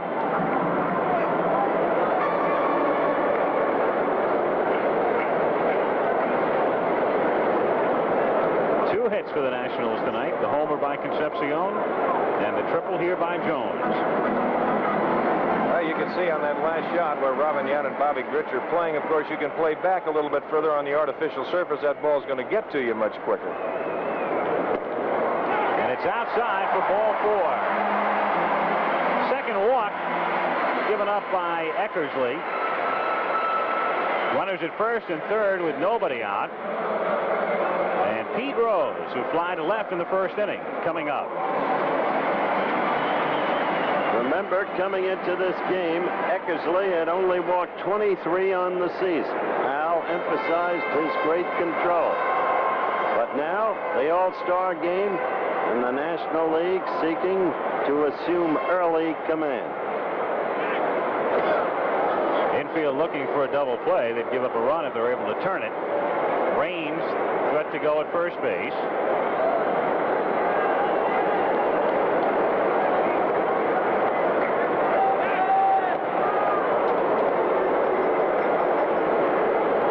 Eckersley's got a better than average move over there, and the thing I think that makes Dennis's move valuable to him is he can throw from any position.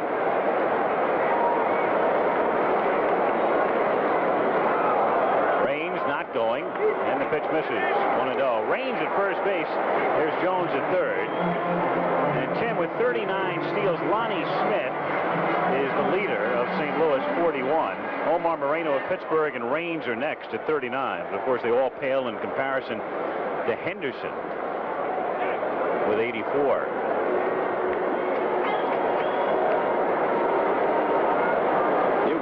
Can see the seams in the artificial carpet. Another matter of some controversy prior to this game.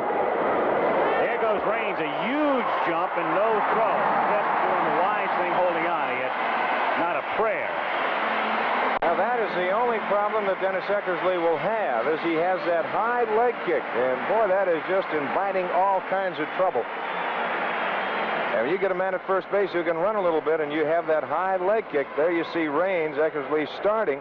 They have no chance whatsoever. Dennis has another problem, getting the hitters out. After he'd started the game by retiring the first 5 in a row. 1-1 the count. Rose taking outside for ball 2. 2-1. Those artificial seams which you just saw laid before you and the more panoramic shot. Explain that problem here, Don. Well, first of all, it's a very hard field, number one. Rose lifting it in the air to right center field. Should be deep enough to score. Jones as Jackson makes the catch. Reggie throwing on in. And Rupert coming to the plate and makes it safely. Jackson with a good throw in from right center.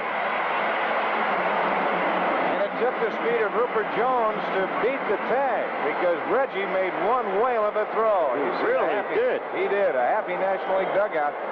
Rose gets it deep enough. Jackson laying back well. Now watch Reggie get into position. Here he comes now making the catch. And his throw is right there to Carlton Fisk. who had to go out to meet us so he would not be short-hopped. And Rupert Jones, as he comes around to the other side of the batter's box, you can see him coming around and Fisk going out to make the catch of the ball in the air. But then the tag is too late. Doug Harvey right there in good position to make the call. I ain't seen Reggie make a throw like that in years. I was just going to say the same thing, Howard. Years. Been a long time. Been a long time. Reggie's always had a good arm. He's always had a good arm. That's very true. It's just a question of trying to get, not having to be so erratic at times. Andre Dawson at the plate and a throw back to second. Now, I'll tell you what Bobby Grich will do as he talks with the second base umpire, John McSherry. If he sees a man coming back head first, that he will just use that as a gauge, because he'll put the pickoff play on again, and then when the pickoff play is made, he goes down to that right knee, and they cannot get back in there. He's a tough competitor out there. Boy, he'll put his nose right in the dirt with you. Dawson standing in. National League leading 3-1. One out in the third. Range at second. Fouled away. 0-1 the count.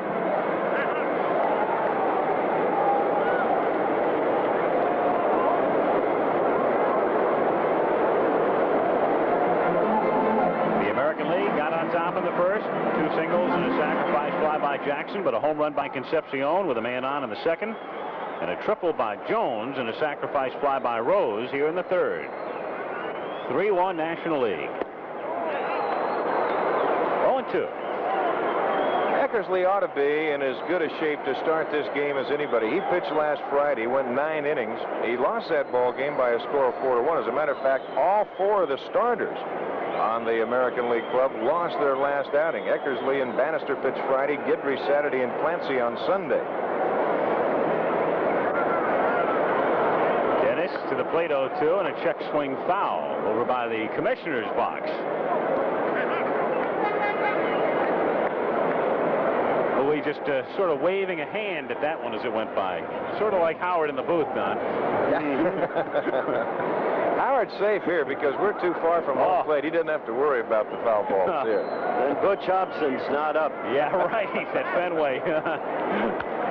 There's another little check swing bouncer down to Grich at second base. They get him at first for the out. And on the plate, Tim Raines advances 90 feet. Raines now at third with 2 gone in the third inning. And up comes Ray Knight, hitting for the first time. Schmidt coming out of the game after he went 0 for 1.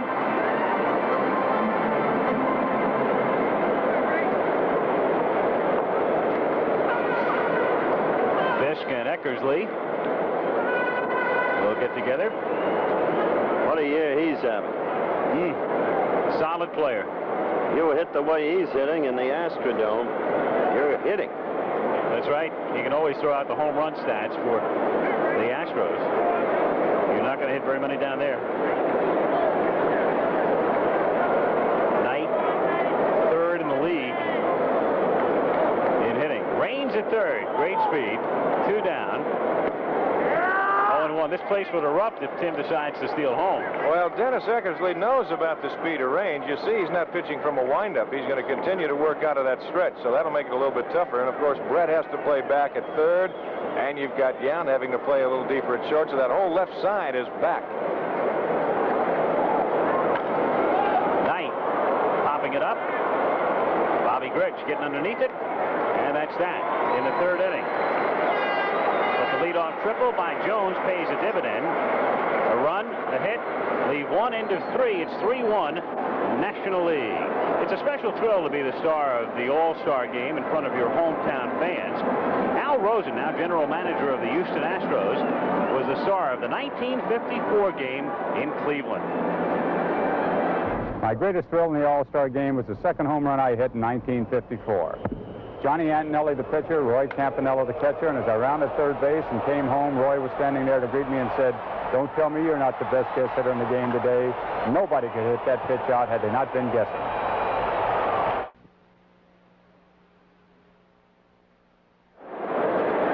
Okay, a couple of changes now for the National League. Dusty Baker of the Los Angeles Dodgers replaces Tim Raines in left field, and the new pitcher is Steve Carlton of the Philadelphia Phillies. And for those of you scoring, Baker will bat ninth, and with Raines coming out, Carlton will bat in the leadoff spot for the National League. So Lefty, as he's known in Philly, coming on here in the fourth inning after Rogers had limited the American League to 1 run through 3. Cecil Cooper at the plate. Base hit in the first inning. 1-0 the count.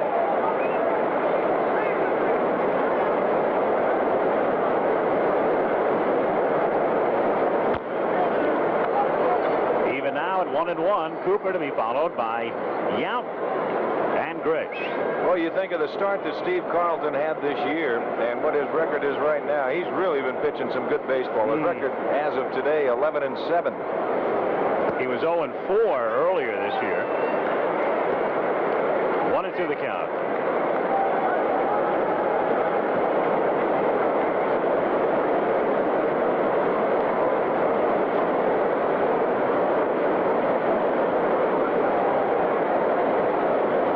To Cooper.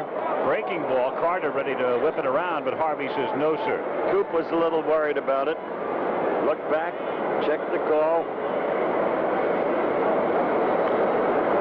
Fouled away. Carlton always possessed a great fastball. He's had a good curveball. He's worked hard with a slider. Right now, he'll throw the fastball, but not as much, I don't believe, as he used to. He's really a good pitcher right now. He just mixes in all three. It stays at 2-2. He's up against a left-handed hitter who gives nothing, whether he strikes out or not on this occasion, gives nothing to left-handed pitchers. He'll battle you, he'll foul it off, make a mistake to him, he'll belch you. And down he goes on a good breaking ball. All right, Rupert Jones is downstairs with Bob Uecker. All right, Al, thank you very much. And Roop, a triple, I thought you had a home bagger. I thought you hit for the distance. One of your biggest thrills or not? Yeah, that's one of my biggest thrills. You know, I played in 2 All-Star games now, and I had 2 at-bats, and I got a triple this time, so it really feels good. I told Tom Minnesota I hit a double, but I hit a triple. Back to you, Al. All right, you. So the man making the trip. Well, he made it in from New York, actually. That's where San Diego closed All-Star competition. Comes up once, does his job. Take the rest of the night off. 1-0 the count on Robin Yount. Check swing, came around.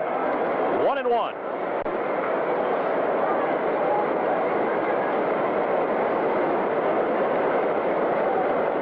Yount struck out in the first inning.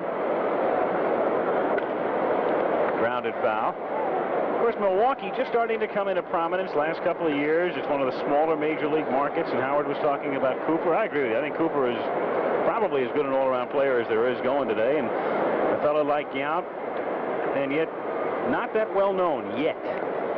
Fouled away. Well, we just had Al Rosen on, but his 2 home runs, as you look at Angular, David Winfield of the Yankees, his 2 home runs in the '54 All-Star game. He and Bud Selig, the Brewer owner, were with me today, and another ball. And they were both saying, why don't we have a split season this year? Milwaukee's in first place by 2 percentage points over Boston. And, of course, Rosen would like Houston to start the season over. You just saw Raleigh fingers, of course. Key man out of the Brewer pen. 3-2 the count.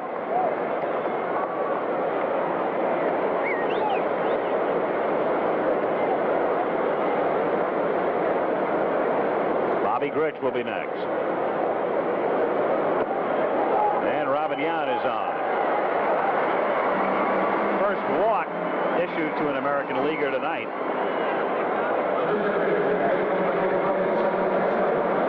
Bobby Grich coming up. Don has talked to you about Bobby Grich, whom he knows so very well from when Don was the voice of the California Angels, and you talked about what a digger he is, what hustle, what a competitor. One of the great things about this kid is his power to the opposite field. Oh, he's got a lot of power to the opposite field. You get a fastball up over the plate, he'll just ride it right out of here. 1-0 the count on Grich. You were were talking earlier, Howard, about the seams, and of course I talked about the very hard surface here in Montreal. Also, the seams create a problem because it'll make that ball move a little bit on those infielders and outfielders that happens to hit that seam in the right spot. And usually on an artificial surface, you always get a very true hop, but not when there's a seam involved.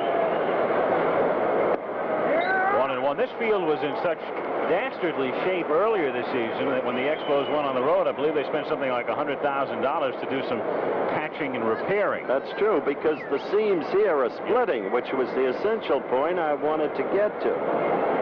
And I can change it till after the season. Carlton has one get away in the count 2-1. There's the man with the big kick. Juan Marichal performed brilliantly last night at the Place des Arts here. He was one of a sextet of major leaguers who did the cha-cha.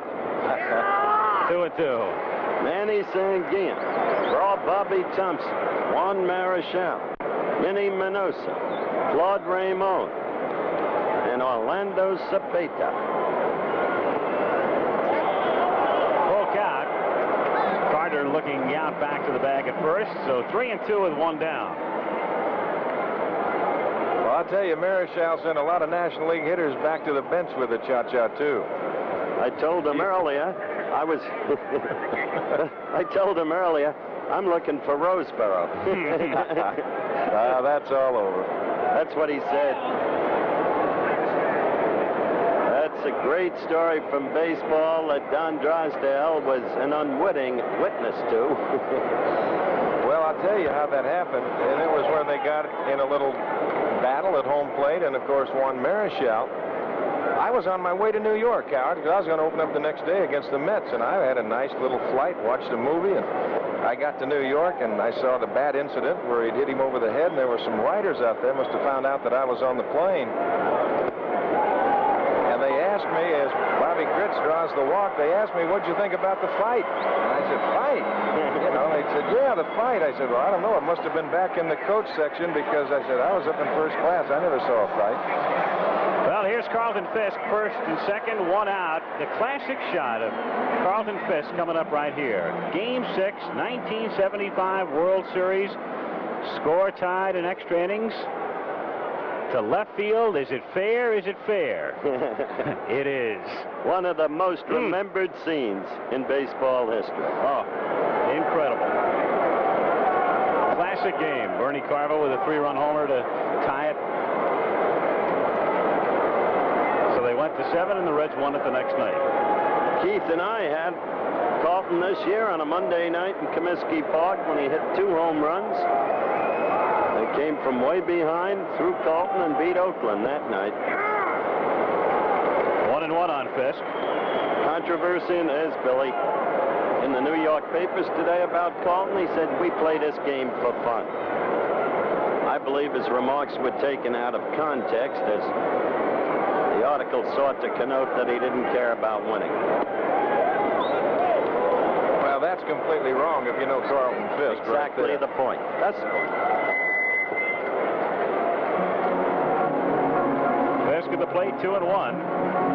American League trailing 3-1 in the 4th inning. They have Yount at second, Grich at first, 1 away.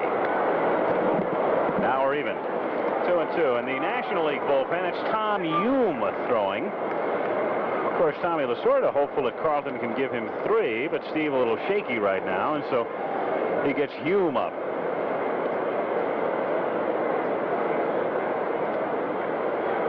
2-2 pitch upcoming. Got it. So 2 down, both on strikeouts. And this program being brought to you is an exclusive presentation of ABC Sports. Let's pause 5 seconds to allow our local stations to identify themselves. WPVI TV, Channel 6, Philadelphia. Back in Montreal, Andre Thornton coming up for the American League. They trail 3-1. Tying run at first base, 2 down, 4th inning. Thornton, a late addition when Carew took himself out of the game, that opened up spot 28, and Andre filled it. He should have been there otherwise. He should have been there in the first place. One of the great human interest stories in the whole history of baseball. His stats, which you just saw graphically, speak for themselves. Man who in a tragic automobile accident on an icy road lost his wife and daughter. A man who, with great faith, deeply religious man, came back from that. Then 2 knee operations. And then a broken hand on the first pitch of spring training. Still another season lost. And everybody wrote him off. And look what he's done this year. Only one man with more ribbies in his league, that's Hal McRae. And only one man's hit more home runs. It's Gorman Thomas. Grounded to third. It's a foul ball. Foul ball is the call. Very close. Ray Knight trying to coax it fair, make it look like he's able to make the play on the bag. Well, Ray was trying to block that third base umpire if he could, but that call is for the home plate umpire, and Doug Harvey right there. And he said, no, you don't, Raymond. No. Let's look at it. Both umpires called it foul, but Don's right. It's the home plate umpire's call until the ball gets to third base. There you take another look at it, and indeed it was the correct call. Yes, it was. But he play-acted it well. Trotted right on in. Count now, 1 ball, 2 strikes with 2 out in the 4th inning.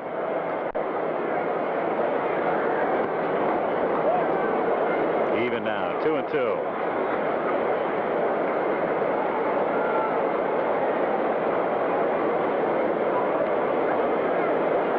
Carlton's 2-2 pitch.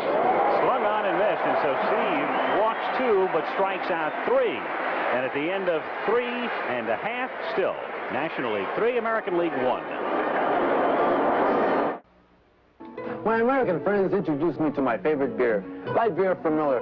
Now I'm introducing them to my favorite food. With nachos, the best thing about light is it tastes great. Not bad. With enchiladas, the best thing is it's got 1/3 less calories than the regular beer. With burritos, the best thing is it's less filling. Carlos, what's this? And with jalapeno peppers, the best thing about light is it's cold. Light beer from Miller. Everything you always wanted in a beer, and less. The plane, Firefox, the most devastating killing machine ever built. The man, Mitchell Gant, U.S. fighter pilot. Gant, can you fly that plane? Yeah, I can fly it. I'm the best there is. The mission, steal Firefox. See Clint Eastwood in one of the most important films in a decade. Firefox, rated PG. Now playing at a theater near you. Aye, Scotland's plaid carpet has rolled out for the oldest of golf tournaments, the prestigious British Open, live this weekend on ABC. Gary Carter, earlier we saw Sam Shell of Gillette, the company that conducted the All-Star balloting, giving Gary his trophy. Top vote getter. Think back last year, Cleveland, right after the strike was over. They started with the All-Star game, and off Ken Forsch of the Angels, he hit this one in the 5th inning. And then he duplicated the feat with Ron Davis, then of the Yankees on the mound. 2 home runs last year at Municipal Stadium, and the All-Star game MVP, Gary Carter of the Expos. The Winfield Foundation in evidence here in Montreal. Dave buying some seats. Willie Wilson comes into the game now in center field out of Kansas City. Bill hits second. Freddie Lynn is out of the game. And Jim Clancy of the Toronto Blue Jays. 500 pitcher this season, 3.56 ERA. On to work. So Gary Carter to lead off. Murphy and Concepcion to follow. 3-1 National League, bottom of the 4th inning. 1-0.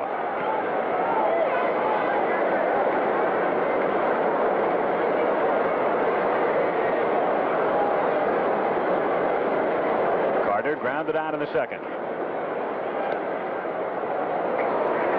2-0 the count. Duke Snyder, the honorary captain for the National League, gets to coach 1 inning at first base.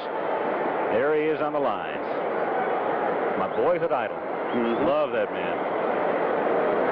Beverly's in town with him. Grounded to short. Yount to Cooper. One away. Downstairs, let's check in with Bob Uecker and Steve Rogers. All right, Al, thank you very much. And Steve Rogers, a good performance tonight. You left with the lead. What about the Expos this year, Steve? Well, I tell you what, we've been a little inconsistent the first half, but we know we've got a heck of a lot more talent than the way we've played. And what about this is an ice pack, folks? Well, I tell you what, this is believed in and has had results by the Montreal Expos, and so we ice down after every time we throw. Steve, nice going tonight. Al, back to you. All right, Uke. Dale Murphy is the batter for the National League with 1 out. Bases empty in the bottom of the 4th inning. Murphy walked, and he was aboard when Concepcion homered in the 2nd. You know, I think what's one of the big parts and one of the fun parts about the All-Star game, and a fan that ever thinking about coming to any All-Star game, if you get a ticket, get there early and watch batting practice. Boy, they put on quite a show. This young man right here can put on a show for you. As a matter of fact, yesterday they took batting practice on an off day for all the clubs, of course, during the All-Star break. 28,000 people showed up. That's right. They had an open workout for both clubs, and they had a good crowd here.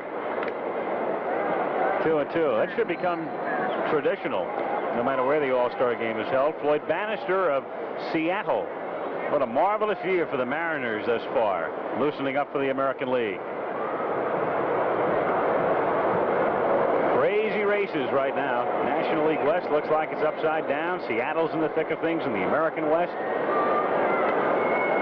Foul back.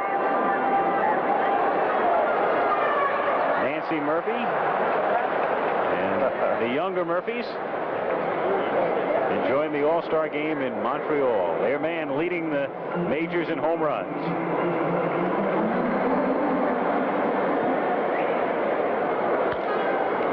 To right field and deep but playable. Jackson is back. Reggie has it. 2 gone here in the 4th inning. You know, Al, you're talking about those pennant races, and the way it looks right now, the way things have gone through the first half, it's liable to stay that way right down to the final week of the season. You could have some good pennant races. Well, people are starting to become believers in the teams they thought would fold. That's right. Atlanta, San Diego. You know, Atlanta has Seattle. always finished strong. And now all of a sudden they have a super spring and they get off to a good start. And if they can think positive the way that they finished in the last few years, they can be tough. Dave Concepcion grounds it sharply. It handcuffs Cooper, but he stays with it. And a quick inning for Clancy. 1, 2, 3. We'll go to the 5th at Olympic Stadium. It's the Nationals 3 and the Americans 1.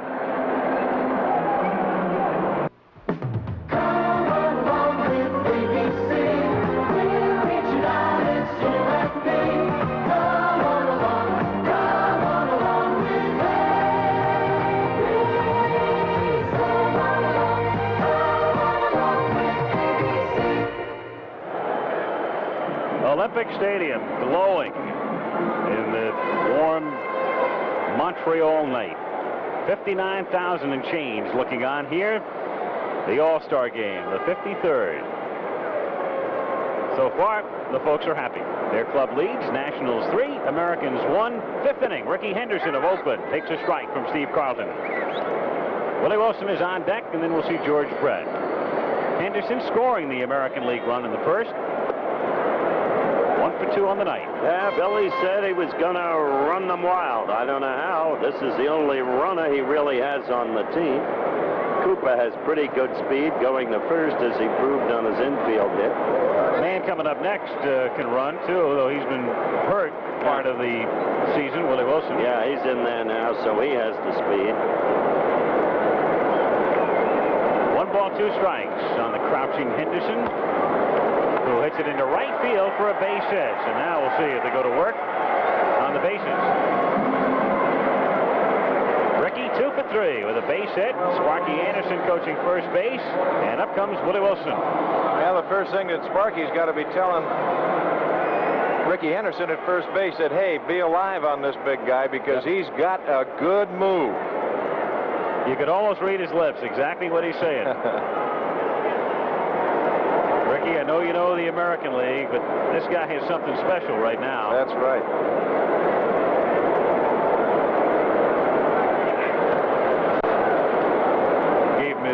fabulous move there.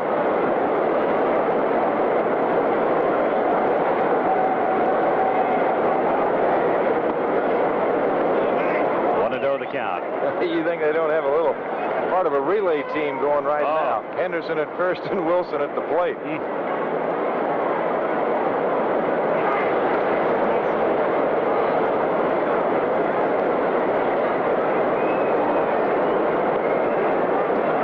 Want to know the count. In the bullpen now, that's Mario Soto. 8-5 for the Reds this season. Going back at Carlton. Wilson tries to punt his way aboard and fouls it away. Carlton with an exceptional move. That time, Steve had Henderson going back to first base. Exactly. That's the big thing is you have to put in the minds of those runners over there. If you do have a good move, you've got to make them aware of it. You've got to go over that way every now and then. You give them your C move, your B move, then an A move, and then you might have a chance of picking somebody off. But you're also going to have a chance. Watch him start coming back to the bag. See him start to feint back.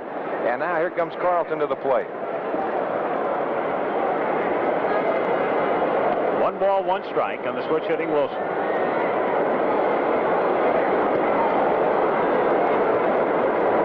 Carlton almost in slow motion that time.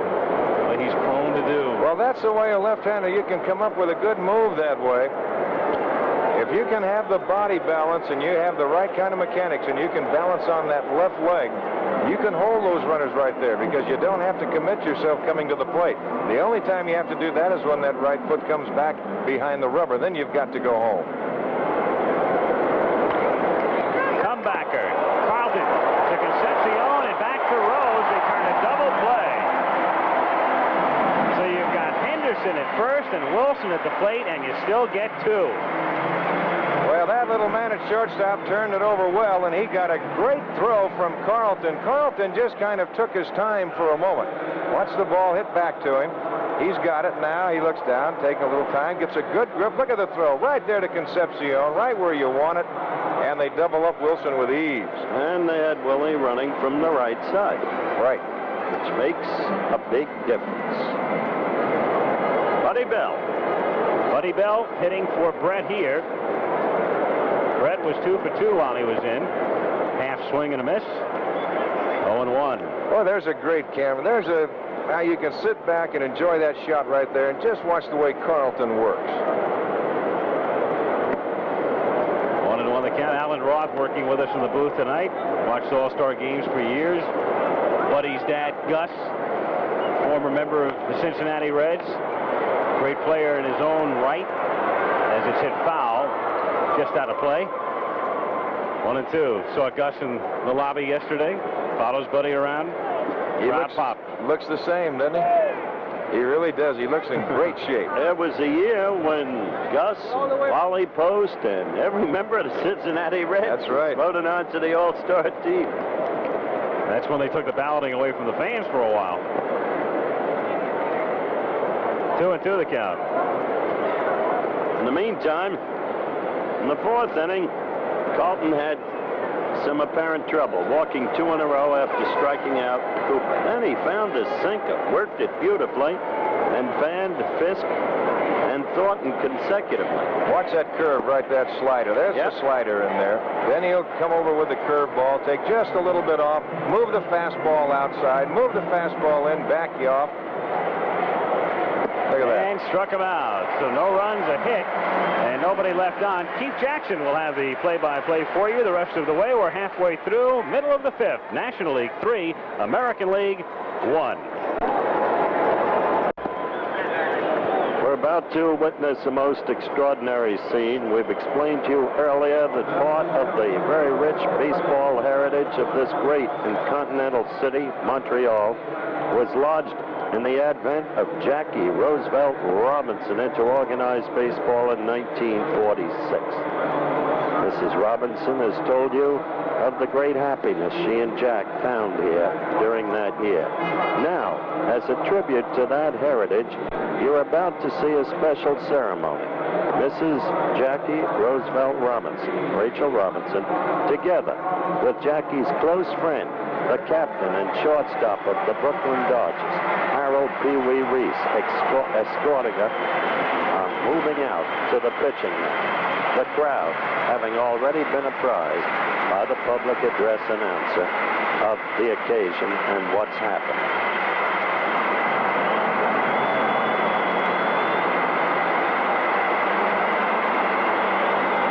She's a great lady.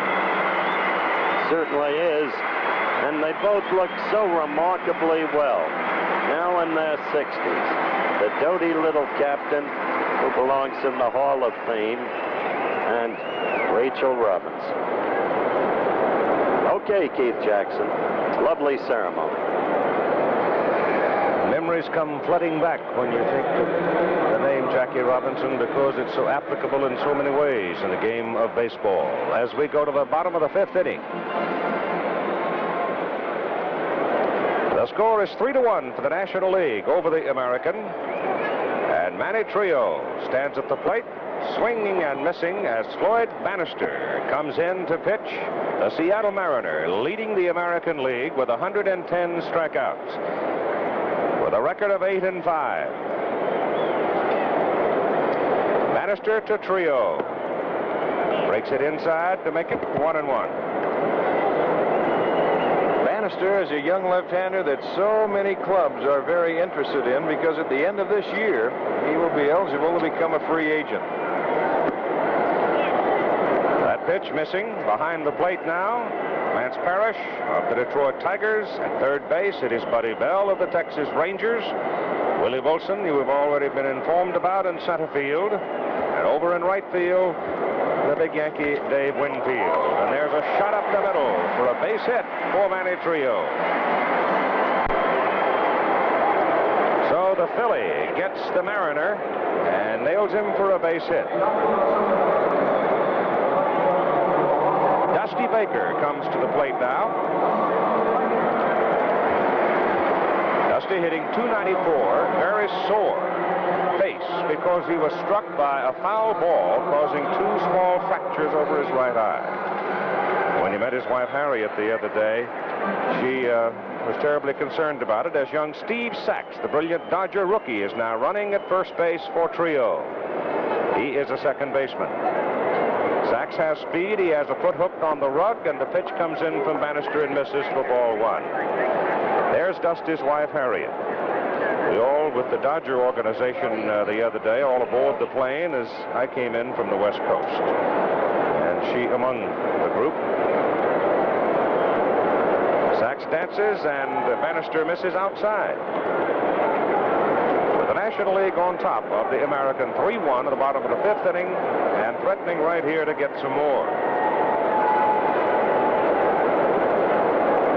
Having Baker in the number 9 position, you'll go back to the top, and you're going to be looking at big Bob Horner of the Atlanta Braves. As Sachs goes, the throw from Parrish, he's out of there.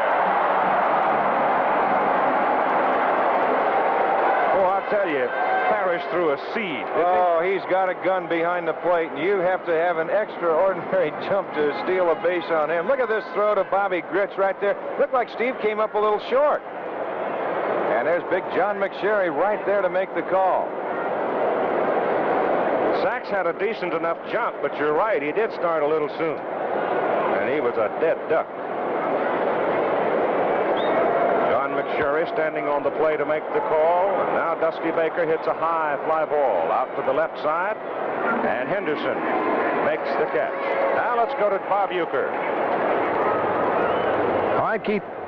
Thank you very much. We got Reggie Jackson here with us. 20 home runs, Reggie. You trying to prove something to the New York folks or not? No, not really, Bob. You know, but for a guy over the hill, it ain't bad, right? No, you're having a fine year. What about the Angels? Well, we've got a real good ball club. We played exceptionally well, and really our pitching has been really super for us. We've got the best pitching staff as referenced to earned run average, all, you know, throughout the major leagues. So I think we've got a chance at them. You want to say anything to your former boss? Hi. Back to you, Keith.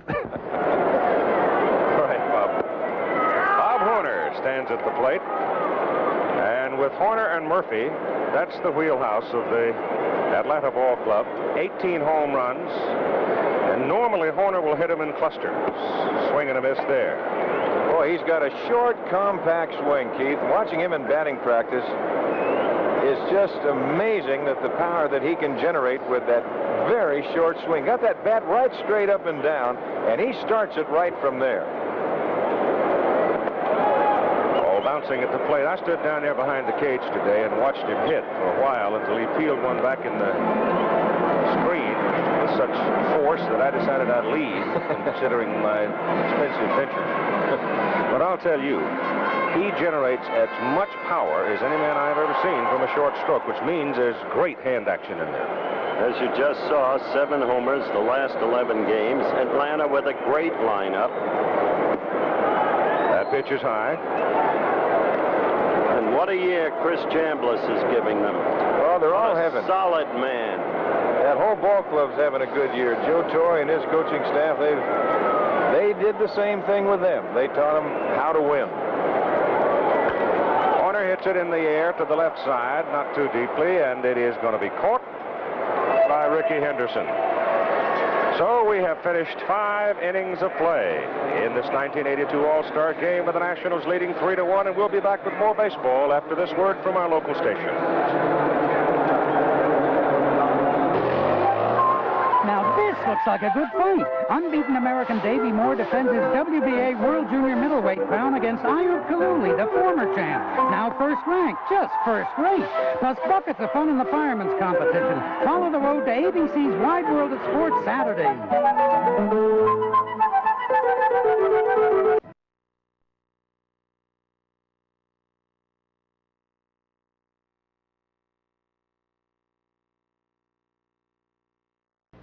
Watch Action News after All-Star Baseball tonight.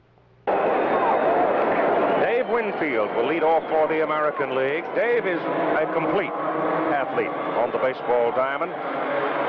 He made 2 of the great defensive plays that you will ever see in your life a year ago. Watch him hook his leg and go right up the wall, leaving a hole in the wall, but he comes down with a ball. Marvelous athlete, and particularly for his size. And he'll be looking at some heat right now from the Cincinnati Reds' Mario Soto, an outstanding earned run average with a record of 8-5. Soto will be hitting in the number 1 spot if he comes to the plate, and Oliver will be batting in the number 2 spot. Al Oliver, who is also having a marvelous year, and he is now playing first base for the National League. Mario Soto delivers strike ball. There's Big Al Oliver. He said yesterday that I feel like I've been reborn. Steve Sachs is obviously in at second base. But Oliver is just delighted with the way his life has turned for him. And of course, when you're batting 300 plus and the home folks appreciate it, it makes life a little softer, doesn't it? Well, I think he's one of the finer hitters in all the game of baseball. Sure, he's done it in both leagues. If any man can talk about the domination of the National League in All-Star games, it's Oliver.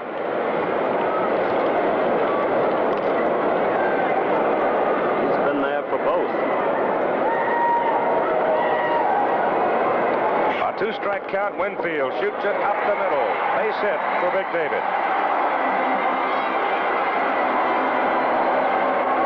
The American League pecking away at the National League pitchers, but the long ball has been the primary difference in the ball game to this point. And now here comes Eddie Murray of the Baltimore Orioles. And you deal in superlatives when you talk about Eddie Murray. Well, they were talking about maybe Cooper not getting all the acclaim that he should be, being in a small market as Milwaukee. Here's another man who you talk to American League pitchers and mention Eddie Murray, and they will shudder a little bit too. Well, in the beginning, they knew how to pitch to him. He was just a fastball hitter, but he's not that anymore. He's a complete hitter now. And being a switch hitter, the thing that makes Murray so valuable, he's got such good power from both sides. 1-strike pitch is Winfield. Edges off first. And Soto comes out and gets ahead immediately on both hitters. He's not going to finesse you either. He's going to come at you hard, and you may as well be ready. He was a bit bullish in his all-star selection the day after they picked him. He said, I want to inform manager Lasorda that only Steve Carlton, maybe, should start in front of me. Well, he is the third man. Count remains, strike two.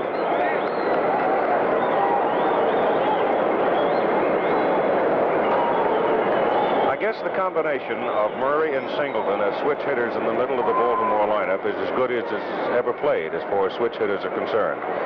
They are just dynamite. And Baltimore is now back in the hunt in the American League East. Soto comes inside with a pitch. However, there is no Baltimore pitcher here this year, and that doesn't happen very often. Well, no, we saw Scott McGregor's name on that list that has been excluded. He's having a good year, but don't count the birds out, I'll guarantee you that. Mr. Weaver will find some way to get him there. That ball is hit in the air to the right side and playable. Drifting into the corner and waiting is Murphy. And Dale makes the catch.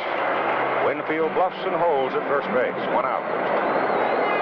The thing that makes them so dynamic, those two you were talking about, Singleton and Murray, is that they both are switch hitters, as you mentioned, but they're both good power hitters. There's been a lot of clubs that have had the switch hitters on there, but not with the power that those two possess.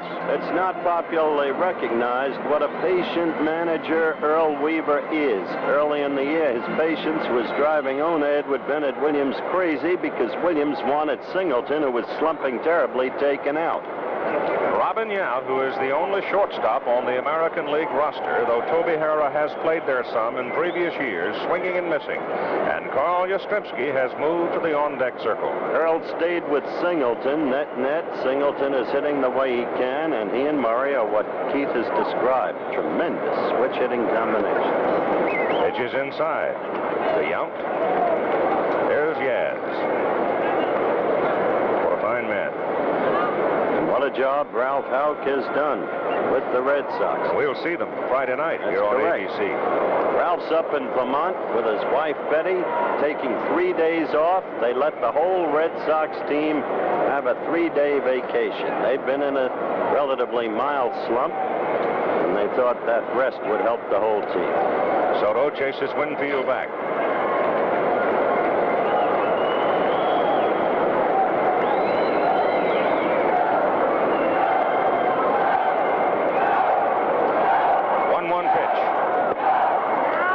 The string, bit the corner. Got a strike call to make it 1-2.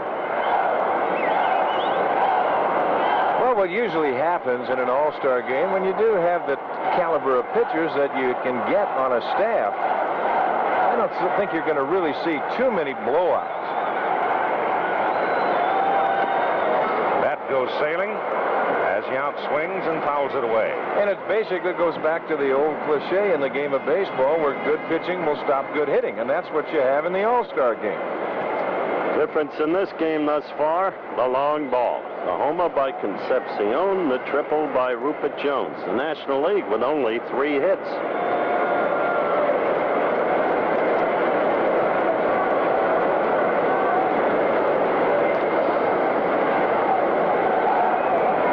Alive at 1-2. Fouls it back. Robin, who had barely begun to shave when he left the San Fernando Valley to sign his professional contract. This man was already a star. Carl Yastrzemski long since a star. The oldest players ever to participate in the All-Star game, only Satchel is ahead of Yaz. Of course, we lost Satchel Paige not too long ago. Winfield coming back to first base. The National getting 2 runs in the second, 1 in the third. The American jumped on top, getting 1 run in the first inning. But the lead was short-lived.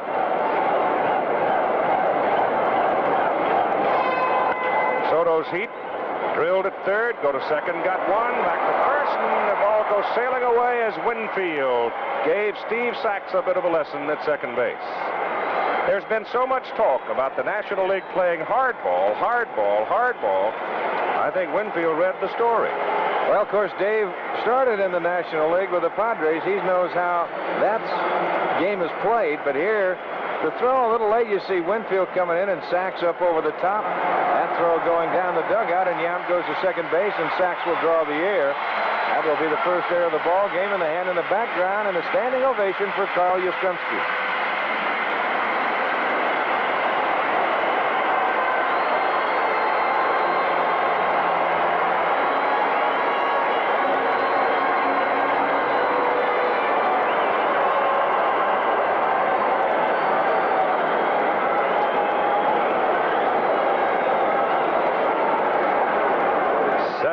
All-Star games.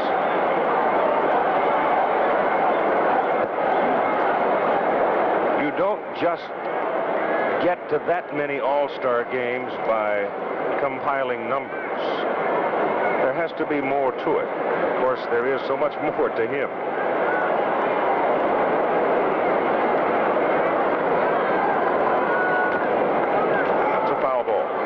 You look at that helmet that Yaz is wearing, and that ear flap, that hole is a little bit bigger than usual because on the regular helmet, that hole is very small, the one that is exposed to the pitcher. Yaz uses one, and he has it cut bigger because he can't hear.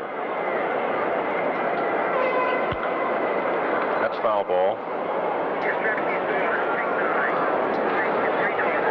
The three daughters of the Yastrzemski family. Son, quite a baseball player, down in Florida State. The way Yaz is going, they might be teammates one day. That's right.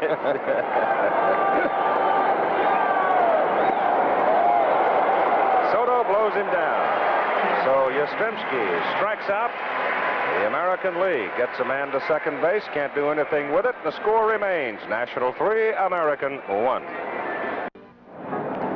Pete Rose, a very unforgettable moment took place in All-Star game history back in 1970 in Cincinnati. And as we run it up here, I wonder if you'd talk about it and describe it.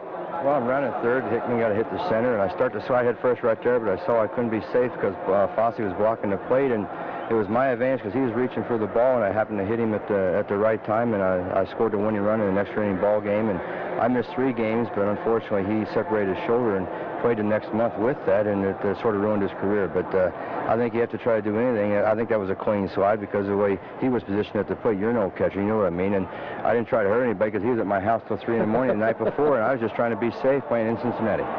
Thank you, Pete. Back up to you. Now that is a bird's eye view. Take a look. I hope they got a rope around the ankle. It's a little scary. We never had that at the Olympics. Well, from way up there, that tiny little figure down at the plate looks tiny to them, but it's Al Oliver, and he is a big man in Montreal. And on the mound, Quisenberry now. From Kansas City, the Royals submarining right-hander, and that's chopped down the line. It's going to go toward the corner. Al Oliver turns, and he's going to second. The ball gets loose. He's turning second base and going to third. And he's there standing. Did the seam play a role there? I don't know. The ball took a funny squirt. Well, you look at it again, there's just a high Baltimore chop right there over the head of Buddy Bell. Now watch that little hop. You see Henderson get over. He just absolutely ran by the ball. They're coming off of the ground in front of home plate, over the head of Bell, down the line, and the speed of Ricky Henderson took him by the ball. He never even got a glove on it. So that is the second triple in the ball game for the National Leaguers, and Andre Dawson now with an opportunity to increase the National League lead. Nobody out, and Oliver at third. And the pitch is low inside. Dan Quisenberry is on the mound. That's his record on the year. And another Royal has been inserted into the lineup. Frank White is playing at second base, relieving Bobby Grich of the California Angels. And Dawson almost stepped right into that pitch. You look at some hitters, and when they try and gauge Quisenberry, you try and pick up a spot on a pitcher to where you can find the ball. As you look at Oliver at third, A lot of hitters will go right to his knee because that's where that ball is really, looks like it's coming out of. That's it on the ground to the right side. That's going to hold the runner at third as Eddie Murray makes the play. So 1 out, and Oliver is still at the turn. Jim Fanning of Montreal coaching at first, and John McNamara of Cincinnati at third. If the American League is to do anything at all in this game, they've got to reverse a remarkable trend against them in the late innings of prior All-Star games. From the 7th inning through the 9th in the recent years, they have been almost totally inept. And now they're going to have to come from behind once again, as you just looked at Frank White, the new second baseman of Kansas City. Oh, Georgia boy up there, Ray Knight. And here's a guy I think's a battler. He's another one who'll get down and scuffle with you. Yes, he will. And, you know, he's really kind of a little bit out of position right now as far as his 1982 season is going because he's been over at third base a lot. I mean, at first base for Houston. That's a foul ball in the photographer's corner past the dugout. It's the Astros with Art Howe at third and Ray Knight at first.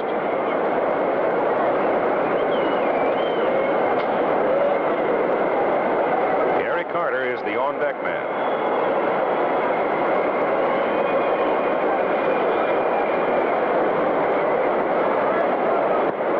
Knight late with it. Ray Knight strikes out.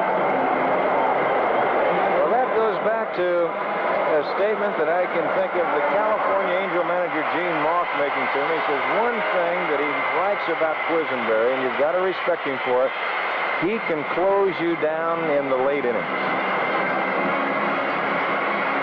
He knows how to pitch, especially the ninth. He can shut the door on you.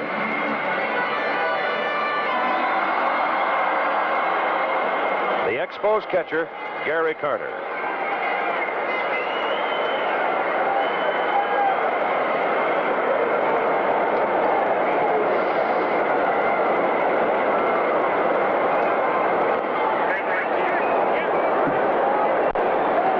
Secretary of State designate George Shultz testified today before the Senate Foreign Relations Committee on the first day of his confirmation hearings.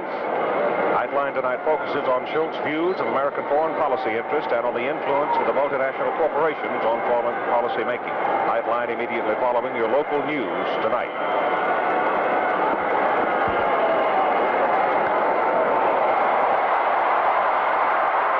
Didn't catch it.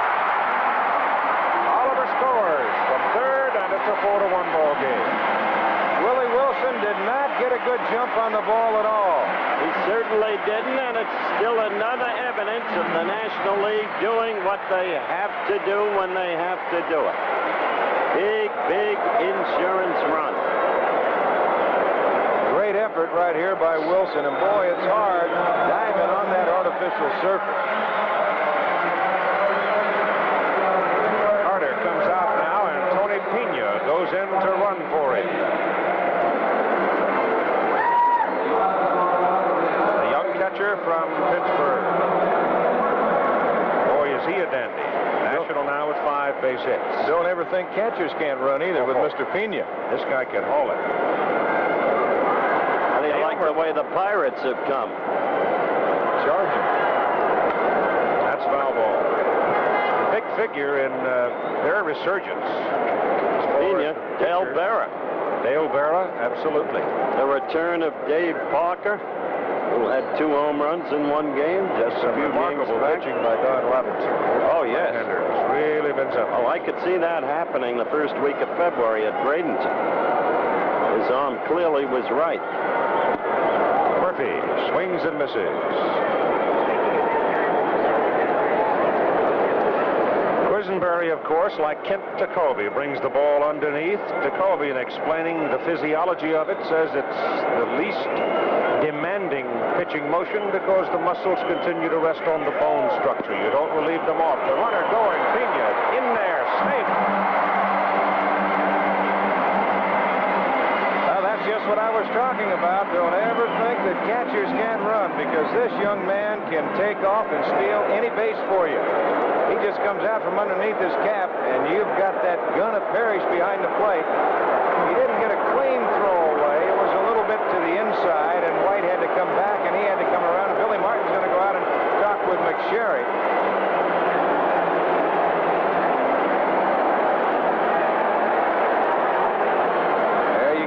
another peek at it. Whether Billy thinks he got him before he got to the bag, that's a close call right there. But I believe McSherry could have been blocked out a little bit with the body of Phenia. Well, McSherry had but he was coming from looking at it from the same angle that Martin was. Martin's had a lot of that kind of action this year. Nothing but frustration. Watch closely. I don't know. Close call.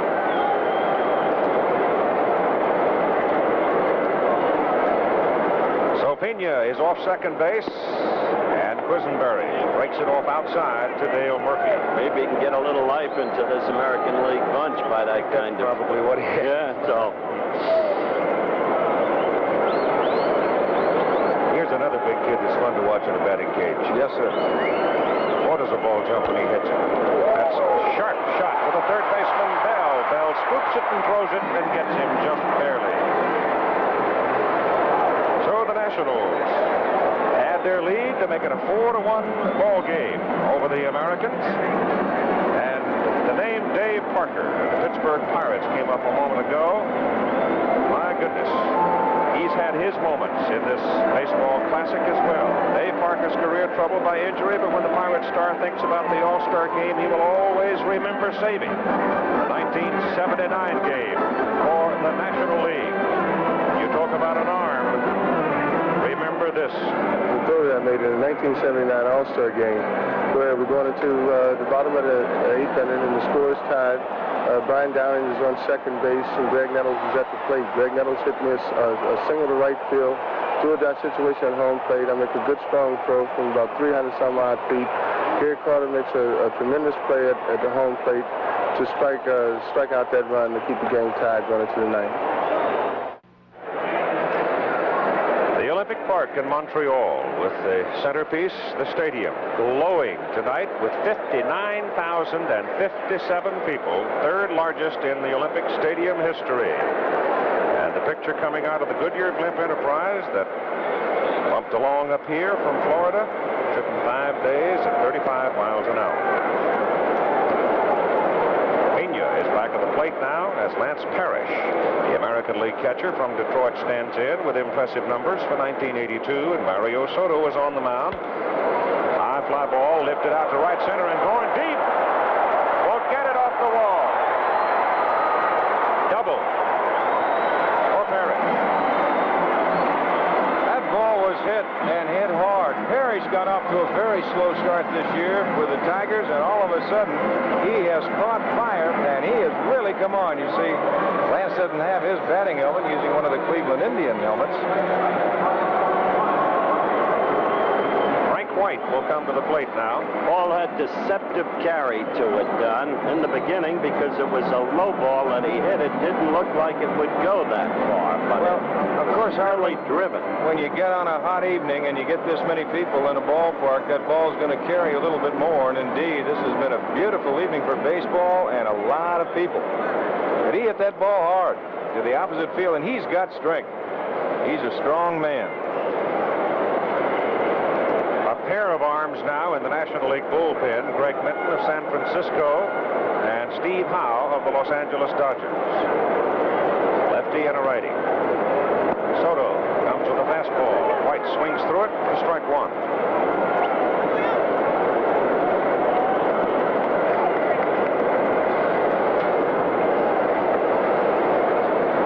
In case it has wandered through your mind tonight, no, they have not put an umbrella or a cover over the Olympic Stadium as yet. The provincial board just simply says it can't afford it. As a matter of fact, the provincial board said it can't afford a new rug. Now, originally, that tower was supposed to be built up and cantilevered somewhat out over the top. And from that, they had hoped they would be able to hang an umbrella arrangement to cover the playing surface. It hasn't worked out. Frank White swings and misses and strikes out. And Soto gave him nothing but heat. He really put him away easily. Look what he's done in his last 10 appearances right there. That is pretty good. And here's a fastball. I mentioned before, Soto's not going to finish any. He's going to come right at you with hard stuff. And look at the location he hits. You see, White does not have a chance of that one. Ricky Henderson, 2 for 3 on the ball game tonight, but he has not been the electrifying figure on the bases that the American League team had hoped he might be. 1 out.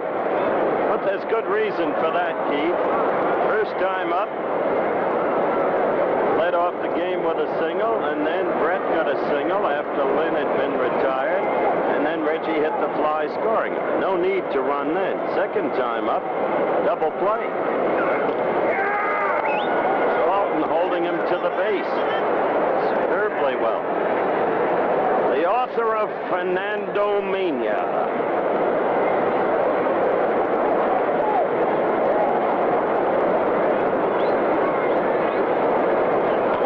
Pitch is hit to the right side, gets by Oliver, picked up, pitcher covering, the throw by Sachs over his head, backed up by Phenia, and everybody's safe as Lance Parrish goes down to third.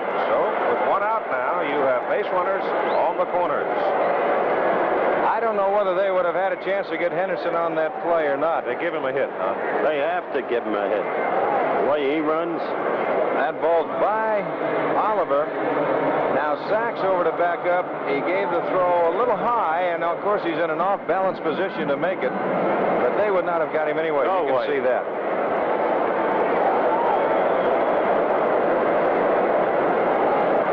Big night for Ricky. And a big chance for the American League, finally in a late inning.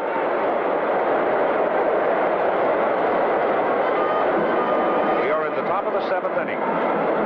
And the hitter is Willie Wilson. Now you've got Wilson hitting from the left side. The last time that he hit into the double play, he hit from the right side. What Phenia wanted to be maybe talking about was, where do you want to go with the ball? I'm going to tell you what I'm going to do should Henderson take off. You've got Parrish at third, who does not have all the speed in the world, but you've got a lot of speed at first base in Henderson. Wilson swings and misses. There's Willie's lady, Kathy.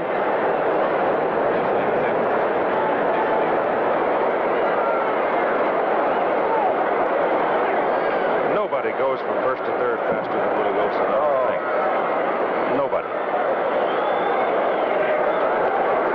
Henderson on first. Soto just wanting Ricky to know he remembers he's there. Lance Parrish is at third. Henderson's got a foot hooked on the rug. Strike.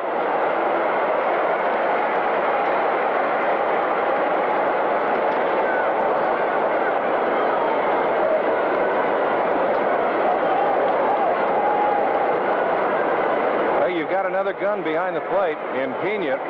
Soto gets rid of the ball pretty quick. It's going to be interesting to see, should they give Henderson the green light or not.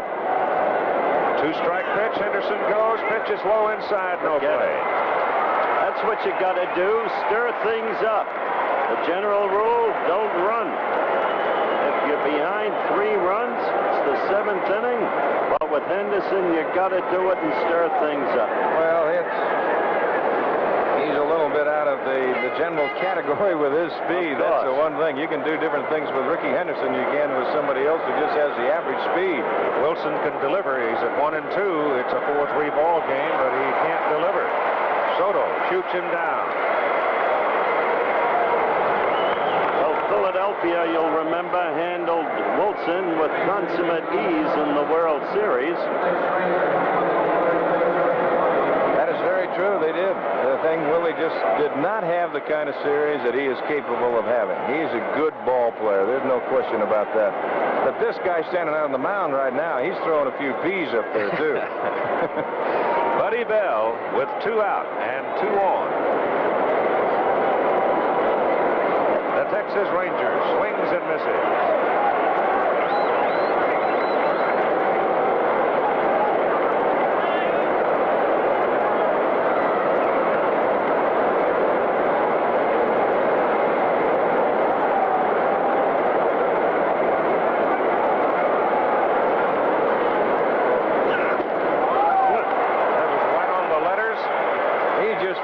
Challenging the hitters, that's all.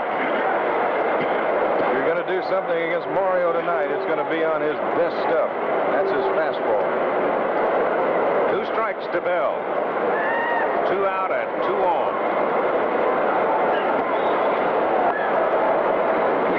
You can hear that glove popping way up here. 9 American leaguers have fanned the air.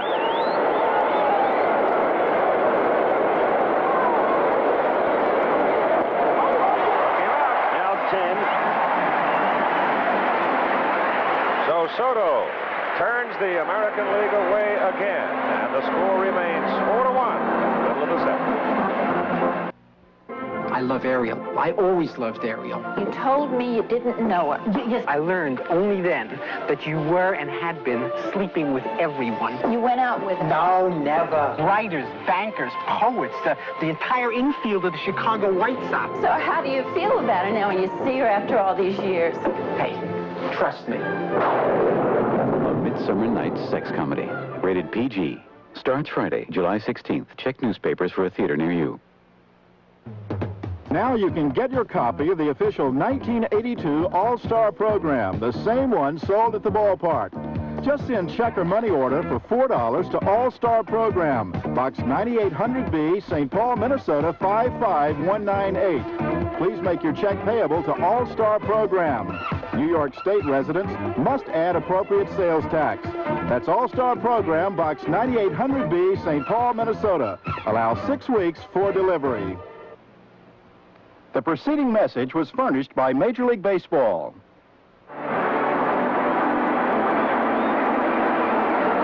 There's the crowd count, 59,057, the one in the middle. Third largest ever in Olympic Stadium.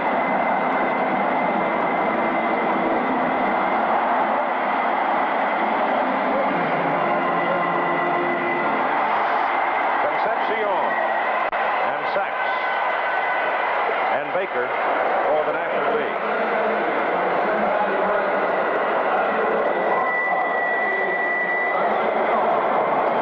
The National League has one of the great gloves in all of baseball sitting on the bench, so there's plenty of defensive relief waiting in case Davey comes out. That would be Ozzie Smith.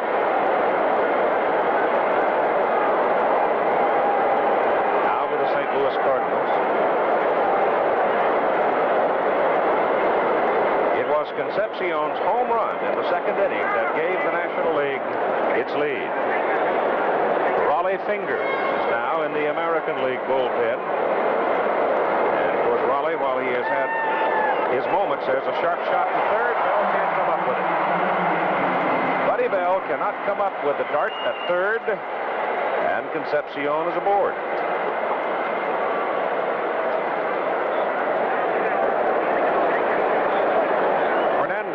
Now started to throw in the National League bullpen.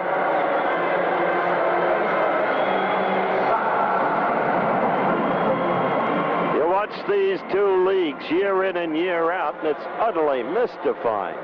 Continued futility of the American League. You can feel it in the arena. It's oppressive. The failure to score last inning when they had first and third, and then second and third, and 1 out.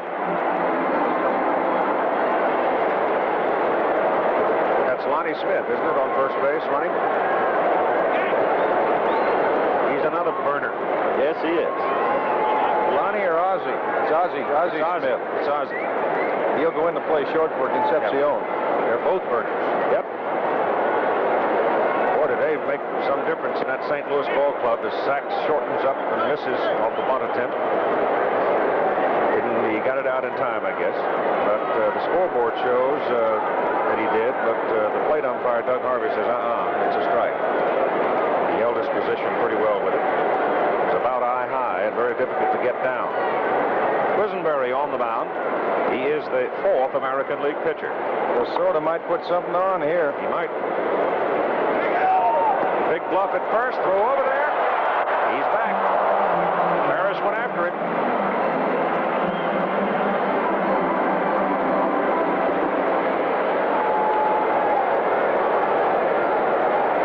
He's got a good count right now. You still got the 1-1 count. He might try something again. He can afford to. Can have a lot of fun now. Well, that wasn't a steal because Smith was waiting until the pitch was going. That was a hit and run. Going now. They pitch out, and the throw.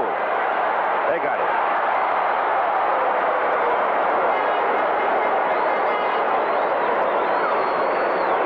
Well, you have now had a look at the arm of Mr. Parrish on 2 occasions. Boy, he has a gun, and he just gets it to White, and all he's got to do is apply the tag, and actually, Ozzie Smith just tags himself out. So the error by Bell is now erased on the play at second, and Sachs is at the plate with a count of 2-1. National League leading the American League 4-1.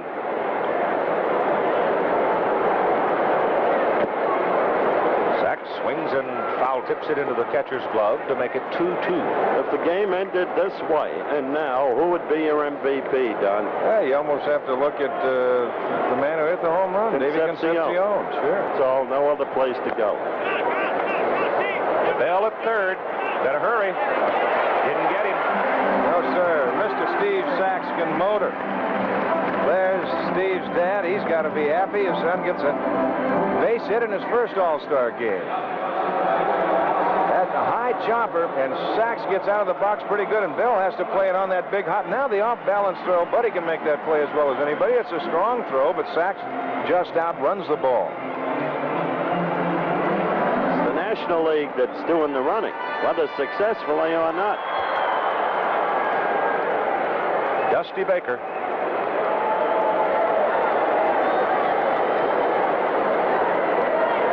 Playing left field. Jason Thompson has come to the on-deck circle now, the big Pittsburgh first baseman. There's Jason. Big guy out of Cal State Northridge. Pitch inside.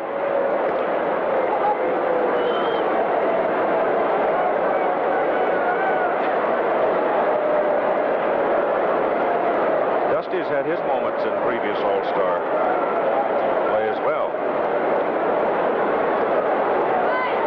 He's a very key man at Los Angeles Ball Club. As Sachs running on the pitch, Baker lifts it to center field. Wilson makes the catch.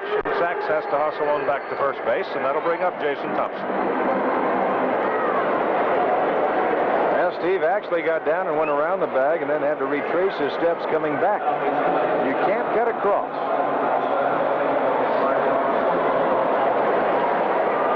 17 home runs for this big fellow. Bounced around. He started out in Detroit, went to California, and in California started learning more and more about using the ballpark with his bat, and has helped himself enormously, and it's now paying off in Pittsburgh, though he still has retained the long ball power, and this is another fellow who can take it out anywhere. That's exactly right, Keith. He's got good power to the opposite field. You get that fastball up over the plate or any pitch that he can handle out there and get leverage on it, he'll drive it out anywhere. Much of the key is he pulls it to the right side. Easy for White. Frank throws on to first base, and the inning is over. So we played 7 in Montreal's Olympic Stadium. The National League leading the American League by a score of 4-1. We'll be back with more baseball after this word from our local stations. Thursday, a revealing look at 4 superstars. Tom Selleck. I'm still basically pretty shy. Sylvester Stallone. I think I'm pretty well adjusted. Kenny Rogers. Success was so crucially important to me. Stevie Wonder. I have a positive outlook on life. The Barbara Walters Summer Special. I'm Mark Howard for Action News. A man with a gun and a hostage held police at bay all day in Chester County. The climax of the dramatic story after the All-Star game. Your first word for news, weekdays, 6 a.m. This is what we'll have for you Friday night in a special presentation of ABC's Major League Baseball. The Kansas City Royals at Boston, and the Chicago White Sox and the Milwaukee Brewers having at it. Kansas City, the team to beat in the American League West, most people seem to think. And Boston, that's been the big surprise. A 1982 in the American League East. Dave Winfield comes to the plate now. Eddie Murray is scheduled to follow. And the shortstop spot, Robin Yount. Fernando Valenzuela is out on the mound. He didn't take much time to warm up.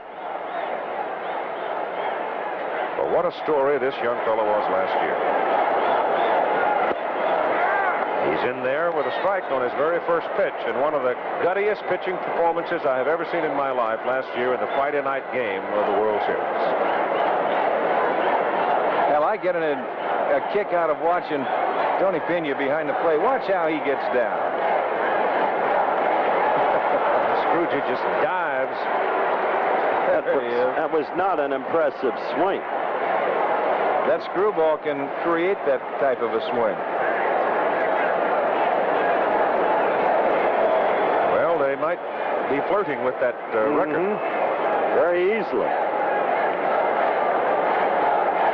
Winfield behind at 2 strikes. And Valenzuela gets him to foul it back. You're talking about late innings a moment ago, Howard. In the last 10 All-Star games, the National League has outscored the American League 61-30. And the American League, there's Ozzie Smith, the shortstop. The American League has scored in the final 3 innings of the last 10 games only 2 times. That's the trend I talked about. Sort of hands it out to third base. Throw is in the dirt. But up comes Oliver for the out. And let's go down to Bob Uecker. Dave, obviously they voted you in for your power, a 2-runner. Huh?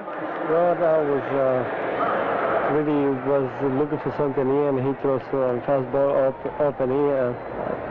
Slider up and here, and I was looking for, and I got a good, good contact with the ball, and I know when I hit it, the ball was out. You gave a good trot. You were happy coming around the bases. Of course, yeah. We get the lead 2-1, and I'm just proud to be here, and happy to hit a home run for the National League. Back to you, Keith. Thank you, Bobby. As you watch Valenzuela, Keith, you talked about that gutsy Friday night performance in the World Series last year. Give Lasorda credit for staying with him. That's right. Anybody else might well have taken him out. They were down 2-0 to the Yankees then in the World Series. The Yankees had been hitting Fernando all night, but he stayed with them, and finally it paid off. Turned the series around. Eddie Murray checks, and it's fouled at the plate.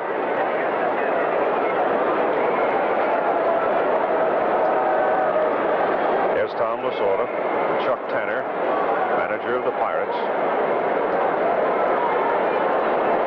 And the count is 2 balls and 1 strike to Eddie Murray. Robin Yount on deck. Valenzuela misses just inside. Fingers heating up in the American League pen, and he should be next.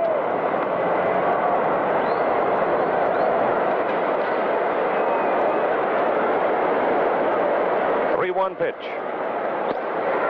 3-2. You know, that's one thing about Valenzuela, too. You might think about the screwball, but he's got a much better than average fastball. And if you start looking for one, he can sneak that fastball by you just like he just did to Eddie Murray. Yeah, as far as pitching ability, knowing how to pitch, he's 20 going on 40. 21 going on 40. But this time, he misses inside to Murray. And Murray gets a free pass to first base with 1 out. Yount comes to the plate.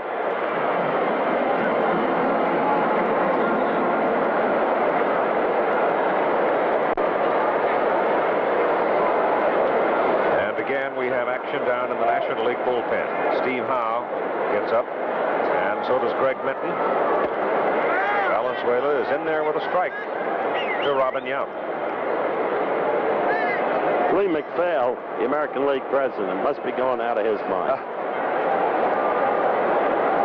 Well, they're going to get tired of it. They're going to get their hackles up, and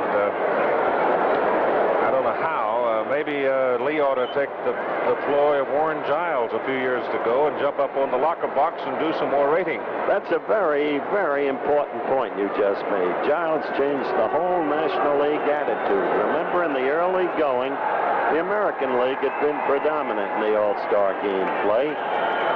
Giles took it seriously. Well, I remember meeting he had that first game in 1959.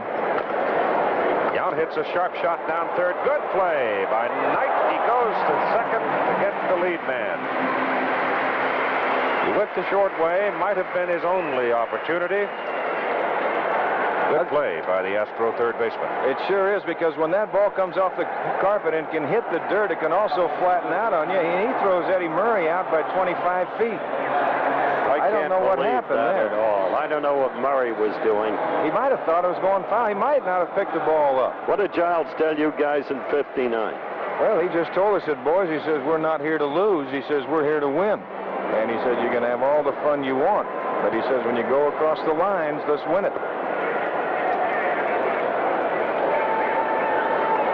Murray on the ground ball at third. He went back to first base. And by that time, it was too late.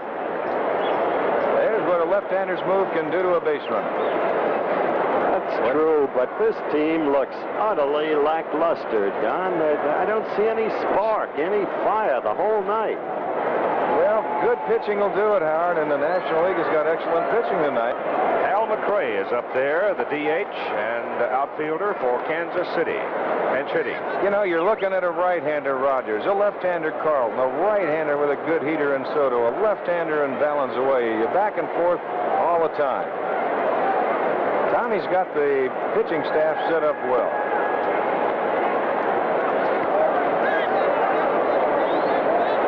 But, on the other hand, the American League has had certainly decent pitching. They've out-hit him 8-6, but it's been that one pitch so far to Concepcion that's been the difference. Well, don't throw out the Rupert Jones triple. No, you can't do that, not at all. That gave him the insurance run. Incidentally, the Al Oliver triple that was originally called has been changed to a double and an error. Right. Figured that. The count is 3-1 now to Hal McRae. Walked in. So that's the second walk in the inning by Fernando Valenzuela. And he will pitch next to Lance Parrish as Tom Lasorda heads to the mound. He's got Howe and Minton out in the pit. And he's going to make a change. He's walking and looking, and looks to me like he has got the hook with him. Well, he's got a man there that can tie it up in a hurry, because Lance Parrish right now is the tying run standing at home plate. Fernando pitched 6 innings on Sunday, and he's going to make the change. He's going to the right-hander, Greg Minton.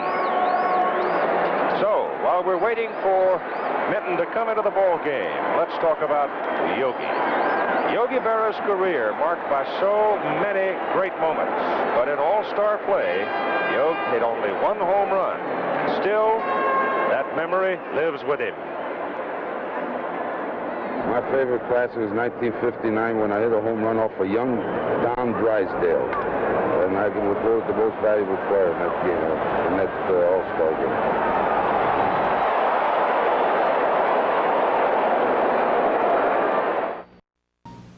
Unbeaten American Davey Moore defends with Greg Minton comes on now for the National League. He is the 5th pitcher. His numbers are reflected there, and he's a horse. He'll be working to Lance Parrish. He's a horse, huh? Yeah. Horse and a half in my count. It's a big man for Frank Robinson out in San Francisco. Sawed it off, but it's bounced over his head. Look at the play by Smith. Holy cow, look at that. Look at that National League dugout, too. And anybody but Ozzie Smith, well, he's there. And anybody running but Parrish, that might be a base hit. He jams him, saws him off over the head of Minton. You saw he got the ball exactly where he wanted. Look at that play by Smith, Keith. That, ladies and gentlemen, is a big league play. We'll be back. The feathers are flying down at the chicken ranch.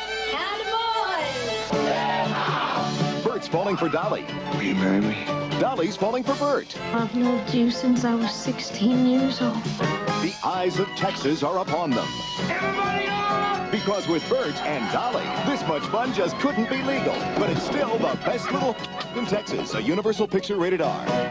Starts Friday, July 23rd at a theater near you.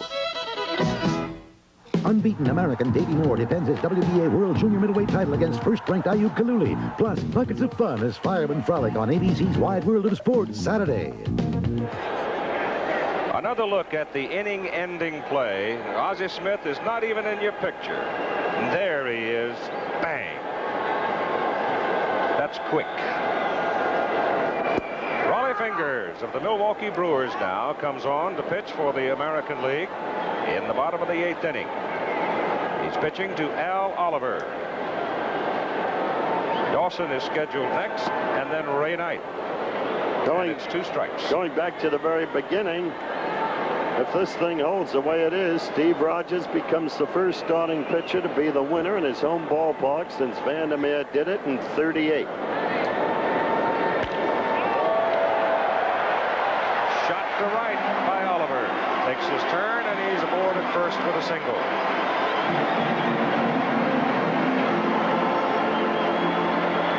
Goose Gossage of the Yankees is now in the American League bullpen.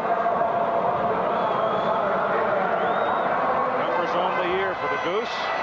His comment on the plight of the Yankees at the moment: we're having a terrible struggle. No kid. No kid. He just threw a home run ball to Brian Downing. He's been jerking a few this year. He sure has. Not the same Gossage. That's a strike from Fingers. Downing's got a few. How'd you like to have a guy like that leading off for you? That's quite a revealing figure. Time for a moment. Ball loose out of the bullpen. Elrod Hendricks. What a marvelous man he is, around all these years. Tomorrow, by the way, the birthday of his 20-year-old daughter. Happy birthday to her. Abigail.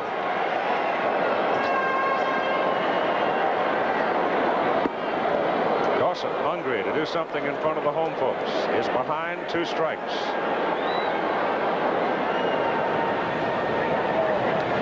Danielle Fingers, wife of Raleigh.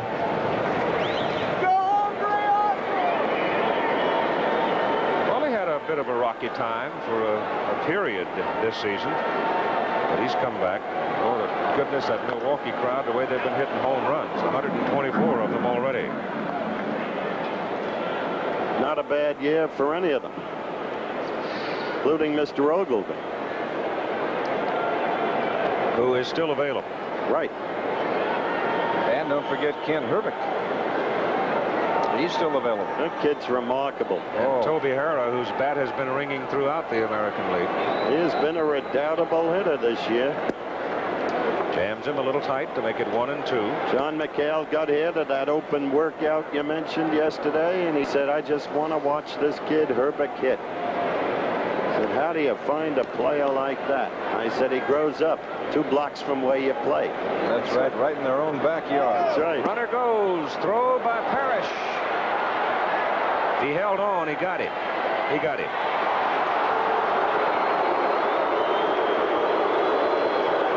Give that man right there half a chance and you're out.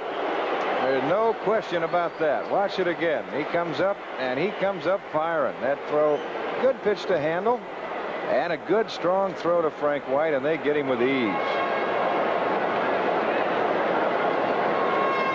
Sparky Anderson can talk for a week about it. The way his club's been going, he's got little else to talk about. Right.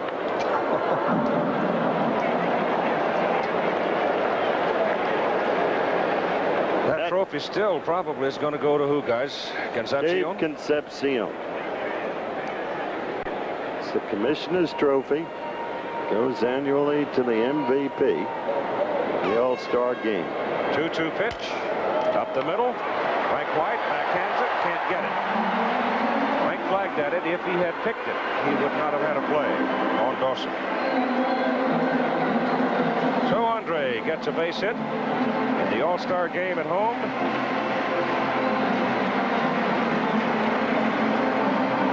Saturday night. That shows you what strength can do. He was jammed with that fastball. He just fought it off, and he just muscled it back through the middle.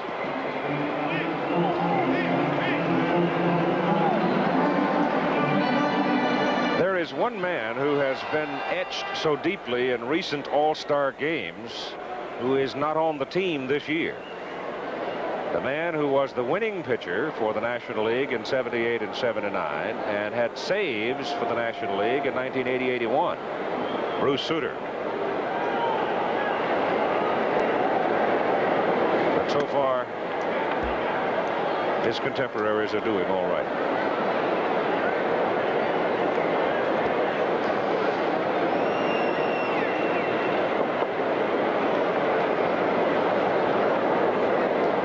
Maybe Parrish should be the MVP.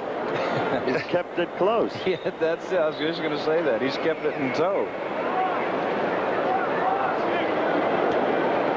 This is one of, I guess, certainly the first time it's happened in this part of the country, and one of the few times where an umpire has a chance to work in his hometown as well. Jim McKean, native Montrealer, the American League, working at third base tonight.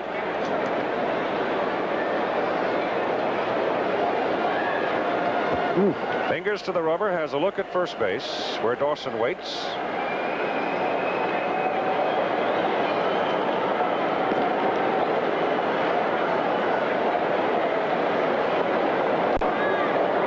And the edge is off. The pitch tonight. Hit on the ground to Murray.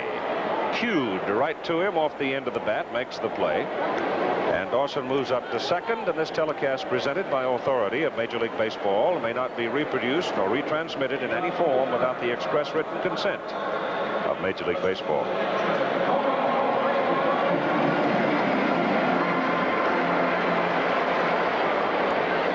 Tony Phenia.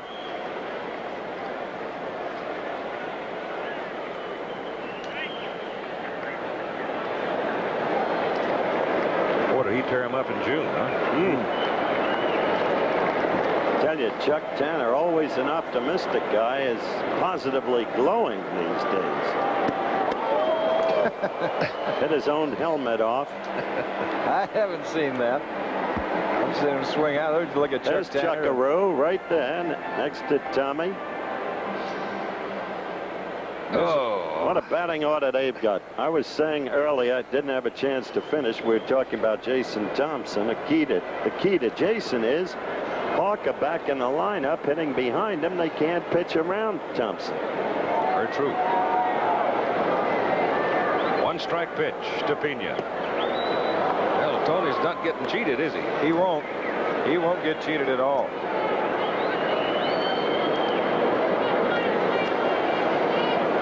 I suspect we're going to see a succession of pinch hitters in the ninth inning. You got Herbeck, you got Hara, you have Ogilvy. That's three pretty good ones right there.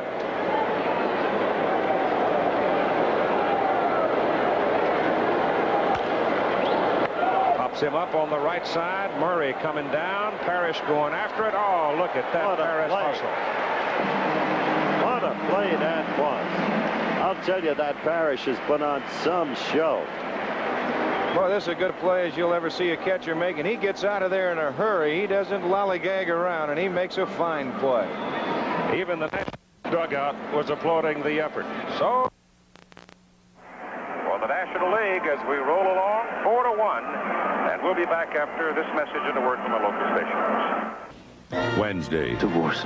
An act of passion leads to a deadly crime and dynasty.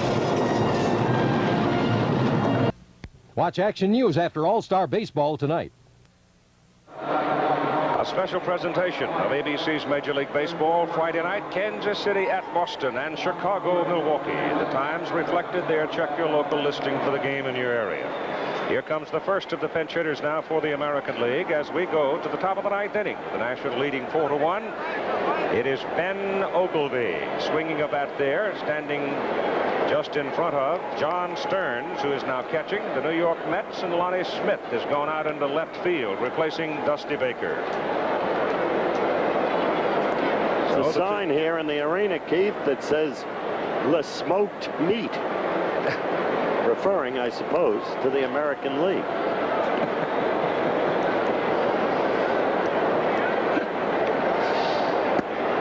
Ogilvy, one of the hammer throwers off the Milwaukee Brewers, stands in and looks at a strike from Greg Minton.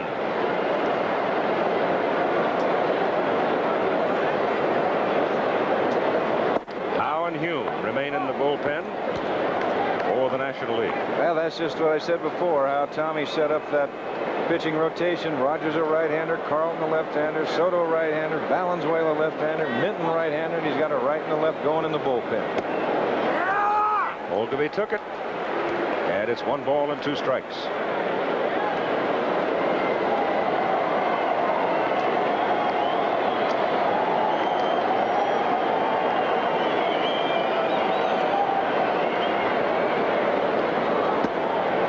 Two balls and 2 strikes.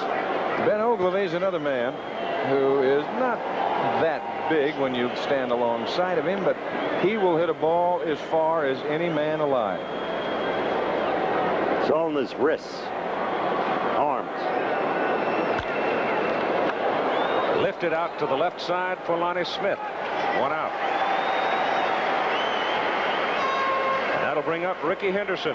Secretary of State designate George Shultz testifying today before the Senate Foreign Relations Committee on the first day of his confirmation hearings. And Nightline tonight, immediately following your late local news, will focus on Shultz's views of American foreign policy interests. The Secretary designate is a truly remarkable man who is not without experience in sports world. As Dean of the Chicago Graduate School of Business, he encouraged Willie Davis, the all-time Packer great defensive end, to stay in school and get his graduate degree. And it proved out for Willie Davis. He did just that.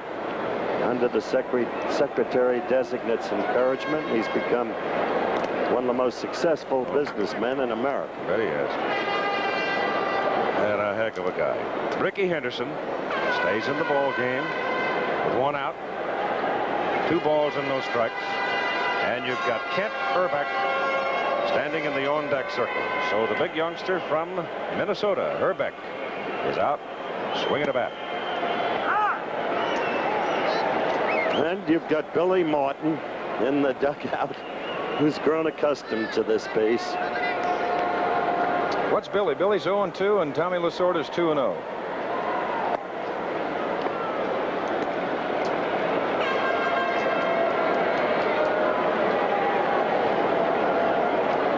Billy down in the dugout. There's not much you can do if you don't get runs. 3 balls and 1 strike. And Henderson walks. All right. And so that brings up Kent Hrbek in his first major league game. This youngster hit a home run in the 12th inning off George Frazier to beat the Yankees at Yankee Stadium in 1981. Remember this shot? I'm sure many of you watching saw it. He got all of it and nailed it out of sight. What a big, good-looking kid he is. As Lasorda goes to the mound now to talk to Minton, and he's going to go to the left-hander, Steve Howe. So Lasorda using his pitching staff. As the big left-handed swinging fella from Minnesota comes up, Howe comes in, and we'll be back. Aye, Scotland's plaid carpet has rolled out for the oldest of golf tournaments, the prestigious British Open, live this weekend on ABC. The Los Angeles bullpen has not had a great season. And despite those impressive numbers there for Steve Howe, he has not been as sharp as we have seen him in times past, though he has pulled himself together and says now he feels good and has regained the Bulldog confidence that any successful relief pitcher's got to have. And so here is young Kent Hrbek of the Minnesota Twins. And look at that. Just a year ago was in Class A ball.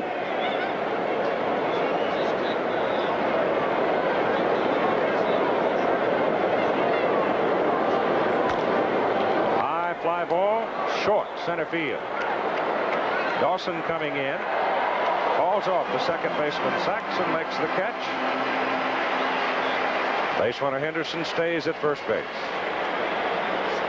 So Herbeck didn't give Henderson any time to dance around at first. What with the left-hander on the mound, he might not have been doing much dancing anyway. And you've got 2 out, just 1 more to go for the National League, and they will have won 19 of the last 20 and 11 in a row. And Dave Concepcion is the MVP, as expected. Here's Tom Hume now coming to the mound.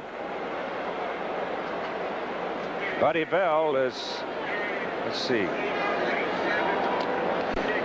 Well, while Hume is coming in, let us take this time out with a 4-1 lead for the Nationals. What a spring and summer we've been having at ABC Sports. In May, long shot Gato del Sol won the Kentucky Derby, overcoming poor post position and a huge field for a stunning upset. Then in the Preakness Stakes, another long shot, 16-year-old cowboy Jack Cannell became the youngest jockey ever to win a Triple Crown event. In the Indianapolis 500, controversy began before the start of the race. In the end, it was Gordon Johncock beating out favorite Rick Mears in the closest Indy finish ever. In June, we brought you a historic U.S. Open. Tom Watson's miracle chip shot stopped Jack Nicklaus, giving Watson his first Open title. And the fight of the year, the Holmes-Cooney World Heavyweight Battle. Then last Sunday, we presented the World Cup Soccer Final, live for the first time on American network television. Italy winning its 3rd World Cup before an estimated audience of over 2 billion people. Important events brought to you by the most acclaimed production team in television sports, ABC Sports. We've made a commitment to excellence. Tom Hume of the Cincinnati Reds is on the mound, and he becomes 1, 2, 3, 4, 5, 6, the 7th pitcher for the National League, and he'll be pitching to Buddy Bell while he warms up. Let me footnote that moment you just saw about what we have done and what we will be doing. Saturday and Sunday, the British Open from Troon. U.S. Women's Open out of Sacramento, July 24 and 25. The Sports Festival, the National Sports Festival in Indianapolis this year, late July and early August. And the PGA Championships, August 6 and 8. There's Toby Harrah. Interesting, the man with the most base hits in the big leagues, never at bat. Maybe symbolic.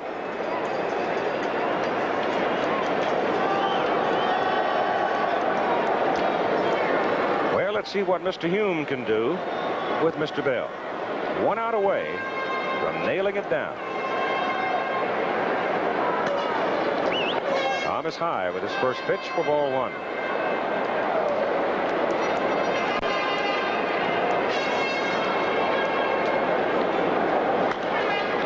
That's lifted to the right side. Right fielder Murphy toward the line. Game's over. The National League continues to dominate the All-Star game. Davy Concepcion, shortstop for the National League, Cincinnati Reds, is the most valuable player, the line scorer in the ball game. The National League winning it by a final score of 4-1. Rogers, the winning pitcher, the save to Hume. Eckersley lost it. Concepcion, the home run. Final score, National League 4, American League 1. Clip provided by the Goodyear Tire and Rubber Company. Travel arrangements made through and promotional fee paid by United Airlines. United flies more people to Hawaii than any other airline. That's what Friendly Skies are all about. Coverage of the 1982 All-Star Game has been a presentation of ABC Sports, recognized around the world as the leader in sports television.